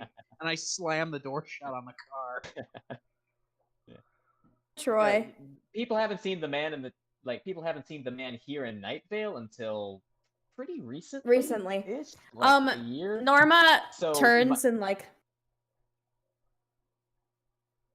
to Troy. Okay. See ya. Troy, I guess I'll see you around, or not you. I still don't really get it. You will. You probably will. I don't really get it, but I I'm guess I'll sorry, see you will. And I also leave the movie theater. I get in the car. And we go on a drive, and we drive somewhere to find some things, and then we fucking solve So the where's the mystery. library? We pull out the map. Yeah, you can. Yeah, Or we pull can up the map, ask you the can person see who it's lives like here. maybe... Norma, Oh, how yeah. do we get to the library? Norma, how do we get to the library? I am asking. Let as me Russian take a look at Soviet- my map, which I actually have She of actually Night Vale. she pulls out the so I start to pull Adam starts to pull out the map, and I'm like, no. Let's ask the person who's with us how to get there. And then she's like, oh, don't worry, let me check on my map. It's like, okay. I have GPS, but it only works. I if the can't- computer's there. So I actually no, okay, I'm gonna share this with you guys because if you were given a map of Night Vale, in theory, you have this map of Night Vale. I'll paste it in the comments section of this video. Of this video. Of this video. All I have are all of And Zach's like missing handouts. gestures and horror. Yes, the gestures. I gesture at the horror and I posted in the video. Haunted baseball diamond. Yes. I point out the library, which is currently it says burnt. That's out of date. Don't pay attention to that. That is a later thing in the Night Vale universe, I believe. It is if you look to the Whispering Forest. If you look at the Whispering Forest and you just scan your eyes right past the Moonlight All Night Diner, the Arby's, the abandoned gas station, and there's the public library. It's right They next to have the village. Arby's here. Yes. You do have Arby's Never here. mind. We don't. In fact, those never like mind. twinkling. We don't ever need to In leave. fact, those twinkling lights that you saw kind of above the town when you first got here, those are above the Arby's. They even have Arby's with giant light up hat sign. Arby's is. And Oh, why man. could the theater be just a Marcus Theater then? Oh man, I love me some fucking Arby's. Get me one of them beef and cheddar. Dip it in You that know what? Arby's sauce. We will get beef and cheddars on the way. Yes. So excited. Connor, I think this is my favorite character of yours that we've ever played with because he's the least mean and he's the most cute, like in a scientific, like, interest way. Fascinating. Yeah. Okay. Yeah. How much? Okay, so where you guys come from, libraries presumably aren't dangerous, horror-filled halls of death and murder. Yes. All we have are librarians who go, shh, if you're being too loud. We've got to prep you for the faceless specter. I don't know what that means. I'm That sorry. Oh, you'll literally find out. Sounds terrifying. Faceless specter. Mm-hmm. I really hope I don't die here. You might. That's the thing we need to be prepared for. Where did you come from? Where did you go? Where did you come from? Cotton Eye Is this at any point in the lore in which the librarian repellent dispensers have been placed throughout the building? Zach? That no. Okay. Oh dear. I think those are cool. But yes, I guess as you're driving, you also hear a snippet on the radio. So, okay. So as you're driving, or driving to Arby's or the library, whichever one you want to go to, Probably Arby's you first. hear- We need beef and just- cheddars before we face the. We must have final meal before we face these horrific librarians. I don't know. I know. Okay. As you drive and get your Arby's, you hear Cecil on the radio. Confirmation from several concerned citizens that something is very wrong with those cute plastic flamingos everyone bought from Lenny's bargain house. His name is Lenny, by the way. That wasn't. His name is Lenny in the thing, so that's great. Those who Technically, my touched middle the name is flamingos- Leonid, so is shortened Okay. nickname. Right, it's not Leonid's bargain house. At Lenny's bargain house, those who touch the flamingos are disappearing. Some of these unfortunates appeared again just moments later, sagging into shriveled skin with long gray hair as though a lifetime had passed. "Oh, I'm back! I'm back!" those people all said. "I thought I'd never see this place again." When asked where they had gone, many promptly died of old age. There have also been some complaints that the plastic on the flamingos is cheaply produced and warped. Has Lenny's Bargain House been selling us substandard and possibly time-bending decorative birds? We will investigate at some point in the future, when we feel like we are maybe more invested than we are now. Until then, we will continue on in ignorance, happy as we ever were. And now, a word about librarians. We are all, from our youngest years, warned that the most dangerous, untrustworthy creature is that which stalks our public libraries. We all remember as children having this told to us by frazzled men in rumpled suits, clutching ancient tomes to their chest. Ugh, they would say, pointing at a diagram that was a square with the word library written neatly in the middle of it. Oh, they would continue, pointing at the clearest photograph ever taken of a librarian, which is a blurry and badly burnt Polaroid. Oh, they would conclude, pointing at the first diagram again. It was a very short presentation. Then the men would run from our classrooms, looking fearfully around and muttering, "There's no time, there's just no time," and would never be seen again. These warnings, as playfully conveyed as they were, are serious matters that should be applied to your grown-up serious life.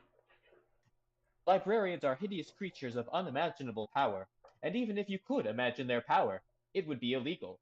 It is absolutely illegal to even try to picture what such a being would look like.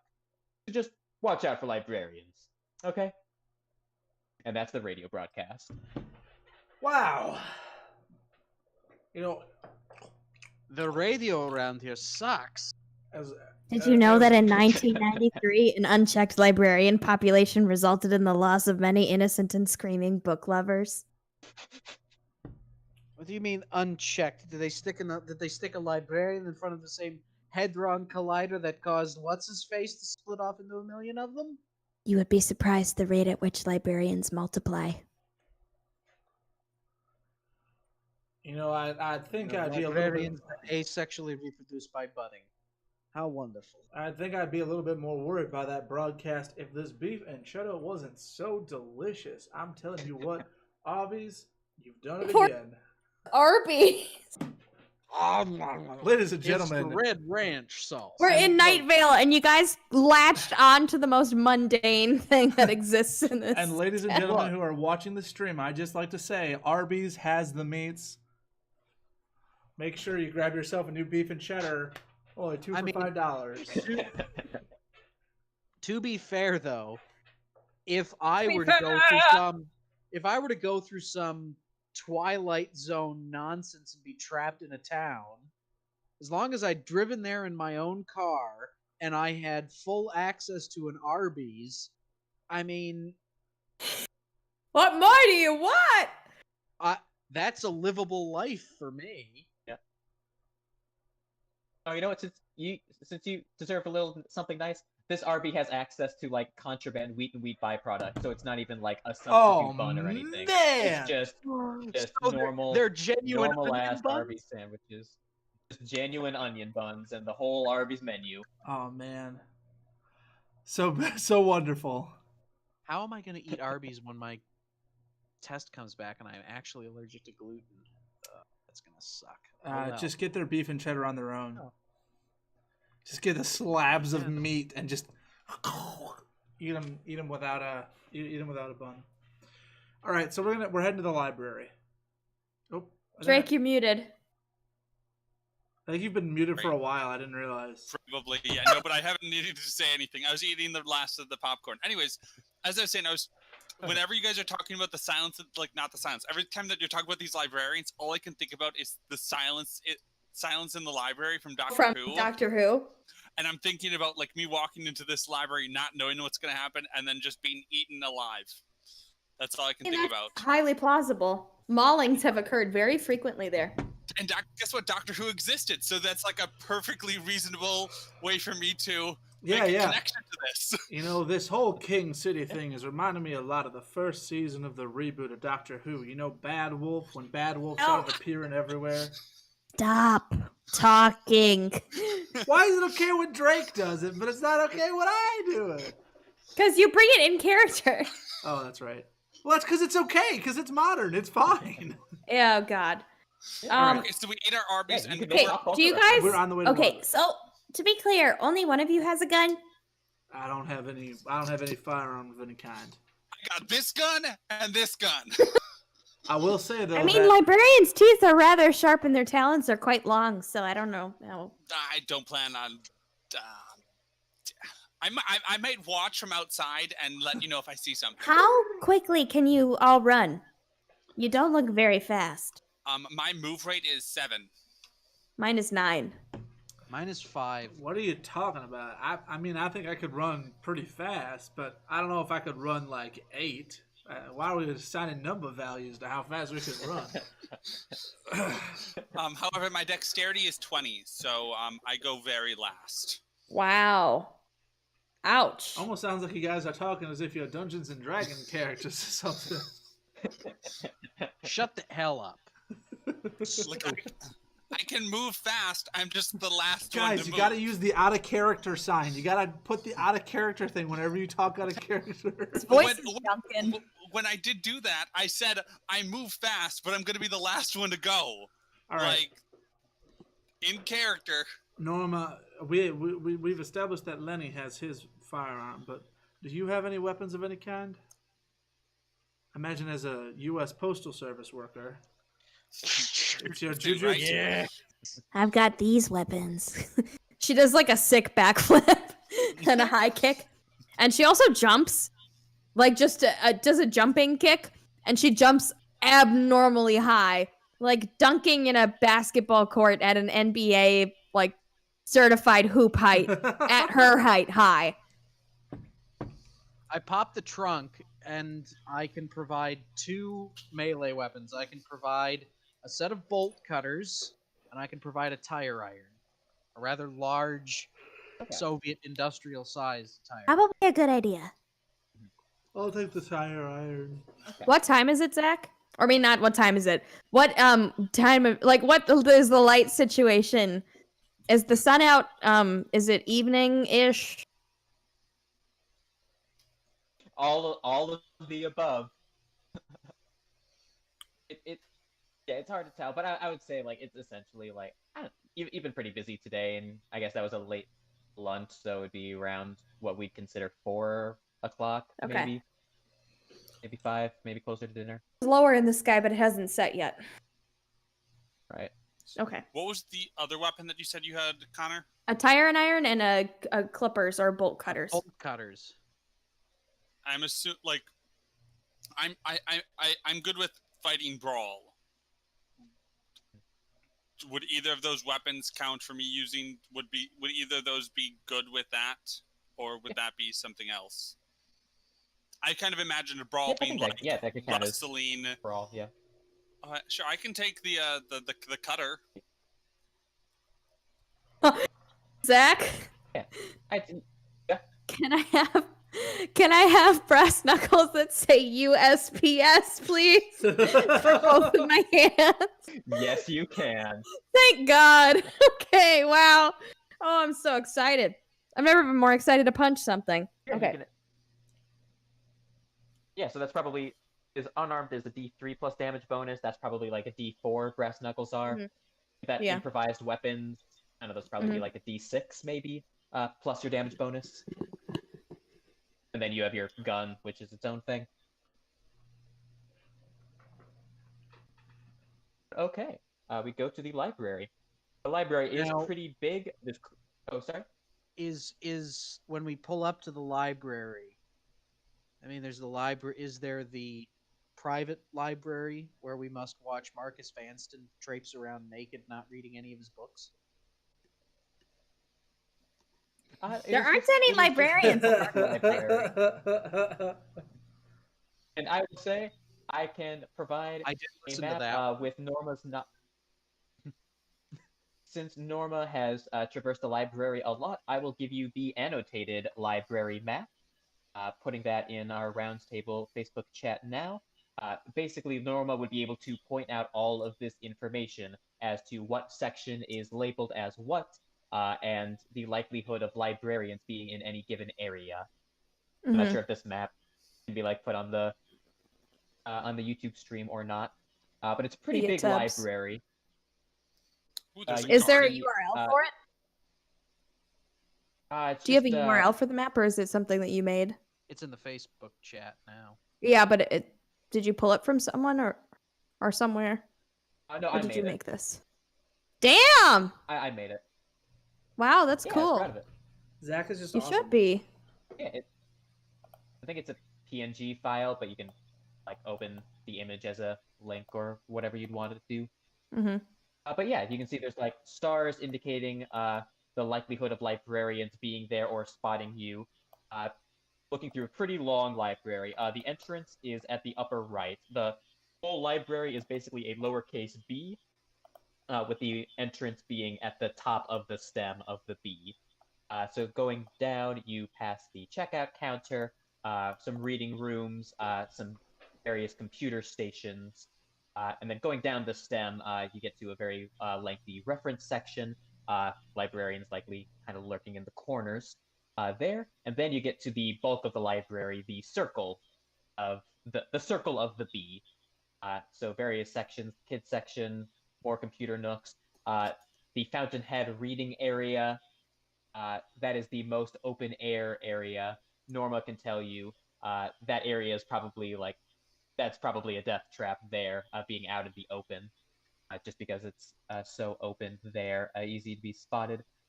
There's city archives, public records, architecture and science, nonfiction, sci-fi, biography, also a fiction section. Librarians are very drawn to the fiction section. What is the for? Do people know about the forbidden shelves? Yes, there's a little forbidden section at the back of the biography section.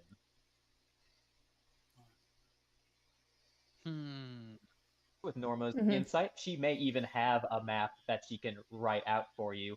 The map is actually kind of sold around Night Vale as a black market good, although there's definitely hucksters that try to sell inaccurate info. But Norma would have a pretty good layout of the area, or would know the layout pretty well. So, do you believe that we should be looking for like architecture, science, city archives, public record, nonfiction, science, sci-fi, or biography? Those were the ones that I would assume had the. Right. For that, you could, I guess, roll library use. I thought you said library The deuce. library, it is a pretty library deuce. It is a pretty. I guess the library is a pretty big and dangerous section. Do we want to like close off today with that, or save that for tomorrow? If it's Wait, are we long. playing tomorrow? Or not tomorrow. I mean, like if we would like do another section. But I guess that's up to you if you want to do another. Well, I would love to do another session. Well, I personally want to do another session regardless. I vote we wait for the library because that's something that's likely to take quite a bit of time. Connor's the one who would be up the latest too, because it's 11 o'clock right now for him. I think this map is awesome, Zach. I pulled it up real quick on here. I may need you to send me another version of it though, because for some reason mine's kind of like low quality. I posted it on Sir Duncan's Roundtable, which is Duncan's Facebook page for his for his YouTube channel, and then I've also posted the URL for that post in Facebook to the YouTube. I think the one I pulled from Facebook was low quality. And I've linked to my link back to my link. That's on that. Yeah. All right. So here's the full thing on YouTube based on the one I downloaded earlier was bad. That's on me. So this is the one that Zach has. That's really good. All right. So I guess are we gonna pause here then? All right. Yes. I think so. We're all still in the back of the vehicle, and we're all just huddled debating what we're going to be doing with our lives. All right, Connor. I have been doing a recurring joke a little bit throughout the stream that I don't think anybody noticed. But Connor, if you wanted to take a quick look at the stream real quick, every so often I would replace your webcam with this picture. Not very often, so it's mostly you. It's going to take a little bit because there's a little bit of a delay, but I know, I'm watching. You'll see. I'm watching as well. I'm watching. In fact, we're the only 5 people watching this. we It had says 6 watching. we had 12. We had up to 12 at one point. Oh. Oh, you bastard! Fuck you, Worth it. man. Worth it. Oh, thank God. Bastard. Oh man. Oh, Because Connor was the one who was spared my wrath the most when we did the other Call of Cthulhu live streams, because he was the keeper. So I gave all those shitty names to everybody else. Connor got spared the wrath the most, so I had to get back at him a little bit. I was But honestly very surprised, I mean, Duncan. I don't know. This one, at least for me, this was one of my favorite live streaming Call of Cthulhu's I've ever done. oh well, I'm glad you had such a shit Yeah. time when I was doing it. Yeah, Yeah, I mean, it was awful with Connor. It was terrible. But the main thing that I'm enjoying is and it could just be from my experience, but I'm really connecting with everybody's character better than I have previously. We're just like, for some reason, like I think I'm just enjoying the character connections with everybody. I think that one of the things that I'm so appreciative right now is how much nicer Zach's voice is than Connor's voice. Like, God, just burrows into your eardrums. No, I'm just kidding. I just want a fine voice. I know. I'm kidding. I'm kidding. It's only I think that the fact that we don't. So I mean, I know a decent amount of stuff about Night Vale. There's a lot I've forgotten, but the fact that our characters and us as players are being thrown into this environment where they don't know anything, and we have to like, I just wanted to really latch on to search for stuff. I just wanted to compliment Zach because I think for his first time ever keeping a Call of Cthulhu game, I think Zach's doing a really good job. Me too. And especially because he's you. playing with 3 people who, and I think for the most part it was 2 people, but 3 people who can get kind of loud, and he's still been able to keep the train track going really well, and kept the story moving and given us some really cool character moments. And I know that's probably very hard for a keeper. I know Connor and Drake struggle with that when they did D&D and Call of Cthulhu in the past. Because of how loud I can be and how loud the I can railroad just keeps on running, no matter how many times we pull the brake in. So yeah, I guess. Oh, sorry, Zach. Go ahead. Yeah, I don't know when I'm like stepping. Yeah, it is hard to tell like when I'm like trying to step or railroad too much. Like You've not since felt this is railroad. both like me, I haven't kept before. Okay. Yeah, it's hard to tell since I've never kept Call of Cthulhu. I've only DM'd a couple times. But also it's a adventure that I wrote in a very strange world. So it's hard to see like, okay, are you like grasping for straws because you're characters that don't know anything about Night Vale, or like are the plot hooks not working? Like it's hard to tell. Like it is like hard to tell which way it'll go. But I'm glad to hear you don't feel like too railroaded. But I know I can try to like I'll give as many like character moments as I can and like have you roll for stuff. I know you didn't really roll for anything too much this time. So when getting into the library, I'll try to like have it be more like skill playing based. Also, Emily, by the way, Emily just sent me this through Facebook. Throwing it up on the stream real quick. Don't know why, but there it is. My God, the thing, well, the key. The key play thing.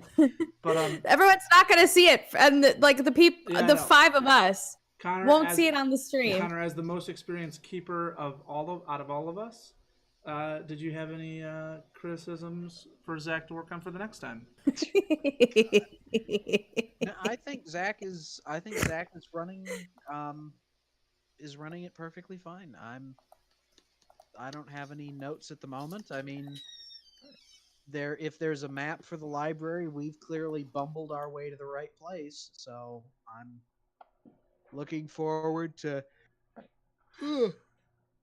pardon me, gunning down some librarians before I run out of ammunition and eaten apparently. So Gunning them down. I'm imagining. Do you guys remember in Jurassic Park 3 that scene Yeah, where they go into the pterodactyl encounter?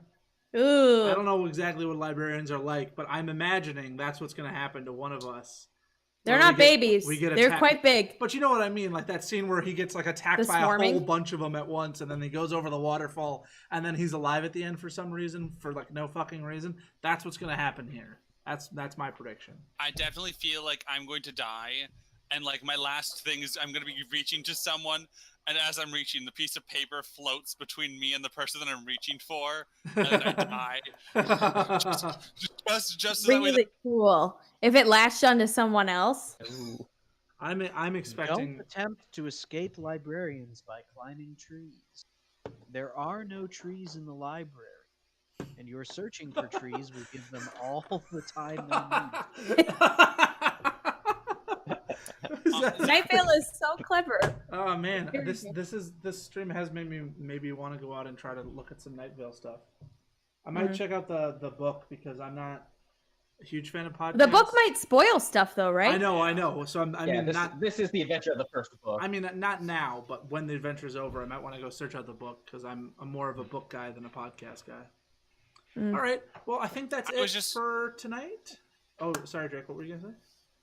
I was just gonna say, I know we didn't roll a whole lot today, but I feel like since it was session 0 and it was more of us getting to know each other as characters, I think that it's okay that we didn't have to roll a lot. It's kind of like well, it didn't feel that weird that we didn't. Yeah, it's kind of like Connor's intro from his adventure. Like, even though we didn't roll a ton during that little intro bit, it was still a really compelling experience, and it's the same sort of thing here. I don't think you necessarily need to roll dice and Call of Cthulhu. I didn't get to roll enough. I didn't roll my dice enough. This is the worst Call of Cthulhu campaign I've ever wasn't engaged enough. I'm gonna roll just to jump. So Drake, I roll a sanity roll. Am I dealing with everything very well? Drake, you're dead to me. I'm glad you lost sanity this episode. I did lose Anyway. sanity. All right, well, thank you everybody so much for watching. Twice, didn't I? Yeah. Now I know I have to remember to ask for visible coffee. Oh, I didn't ask Carlos why everything was invisible. I Not should've everything, asked. just some of the products. All right, Well- thank you everybody so much for watching. Have fun. Bye. Bye. I've been Duncan. This has been Emily at Diva Dice Roller on Twitch. This is Drake. This is Connor, the Nadenator, and this is Zach. And we will see you in the next episode of. Excuse me. Welcome to Night Vale. Probably next Saturday. Make sure to like, comment, subscribe, hit that notification bell. Make sure to buy my merch on Etsy. Also, go to my PayPal. Don't forget to subscribe to the Patreon. And listen up, I got if I myself an may clarify- OnlyFans. What's up? There is no downside to hitting the notification bell That's because true. Duncan never uploads anything. You will never get any notifications. This isn't March when I had a video going up every day for 2 months. No. We've hit Oh, January. but you will. You will get notified eventually of our Undertale playthrough. Yeah. Oh. We And you'll get notified of the LA Noire playthrough when that comes back. and the Man of And the Medan Grand Theft Auto 4 playthrough. playthrough when I get a Elgato, whatever, and you'll get notified about things that probably won't happen in the future. Wow. So hit that notification bell. For Like, all of that subscribe, donate money to Duncan so I'm that just he kidding. can actually get better It's all- equipment to do things. It's all. I have good equipment. The only bad thing I have in my apartment is my webcam. Is you. Everything's fine, and me, and in my brain. If I didn't have my brain, things would be better. But again, yeah, we had like up to 12, maybe 13 viewers at one point, which for a role play stream on this channel is actually pretty solid going. Yeah, but they at this didn't time. stay, Duncan. They saw it was stupid and they left. They did. I mean, if they know it's So depressing. it is stupid though. That's the thing. All right, Yes, but it is seriously. stupid. I just Seriously. Why am I tearing everyone down? Not like I'm anybody. So yeah. Make sure to check out Connor Thank on you. his It's been another future car depressing look channel. into Duncan and Duncan's friend. Make sure to check out Connor and his future car channel. 10 years from now, he'll have a very successful car YouTube channel. No. Check out Connor's OnlyFans channel where Yeah, he poses in scantily clad photos in front of cars. Wow. For feet pics on the hood of his Mercedes Benz. All right, well that's it. I'm ending the stream. Thank you again. Bye. Stream over. We will probably we'll try to play again sometime within the next, if not next weekend, Then hopefully sometime before And the January. weekend after, or the weekend after, or the weekend after, Hey. at some nondescript point in the future. Hey, we Time completed doesn't work in Night Vale. we completed the last adventure, so here's hoping we can complete another Call of Cthulhu adventure. That's true. That's All right. true. Stream's still happening, or did we actually shut it off now?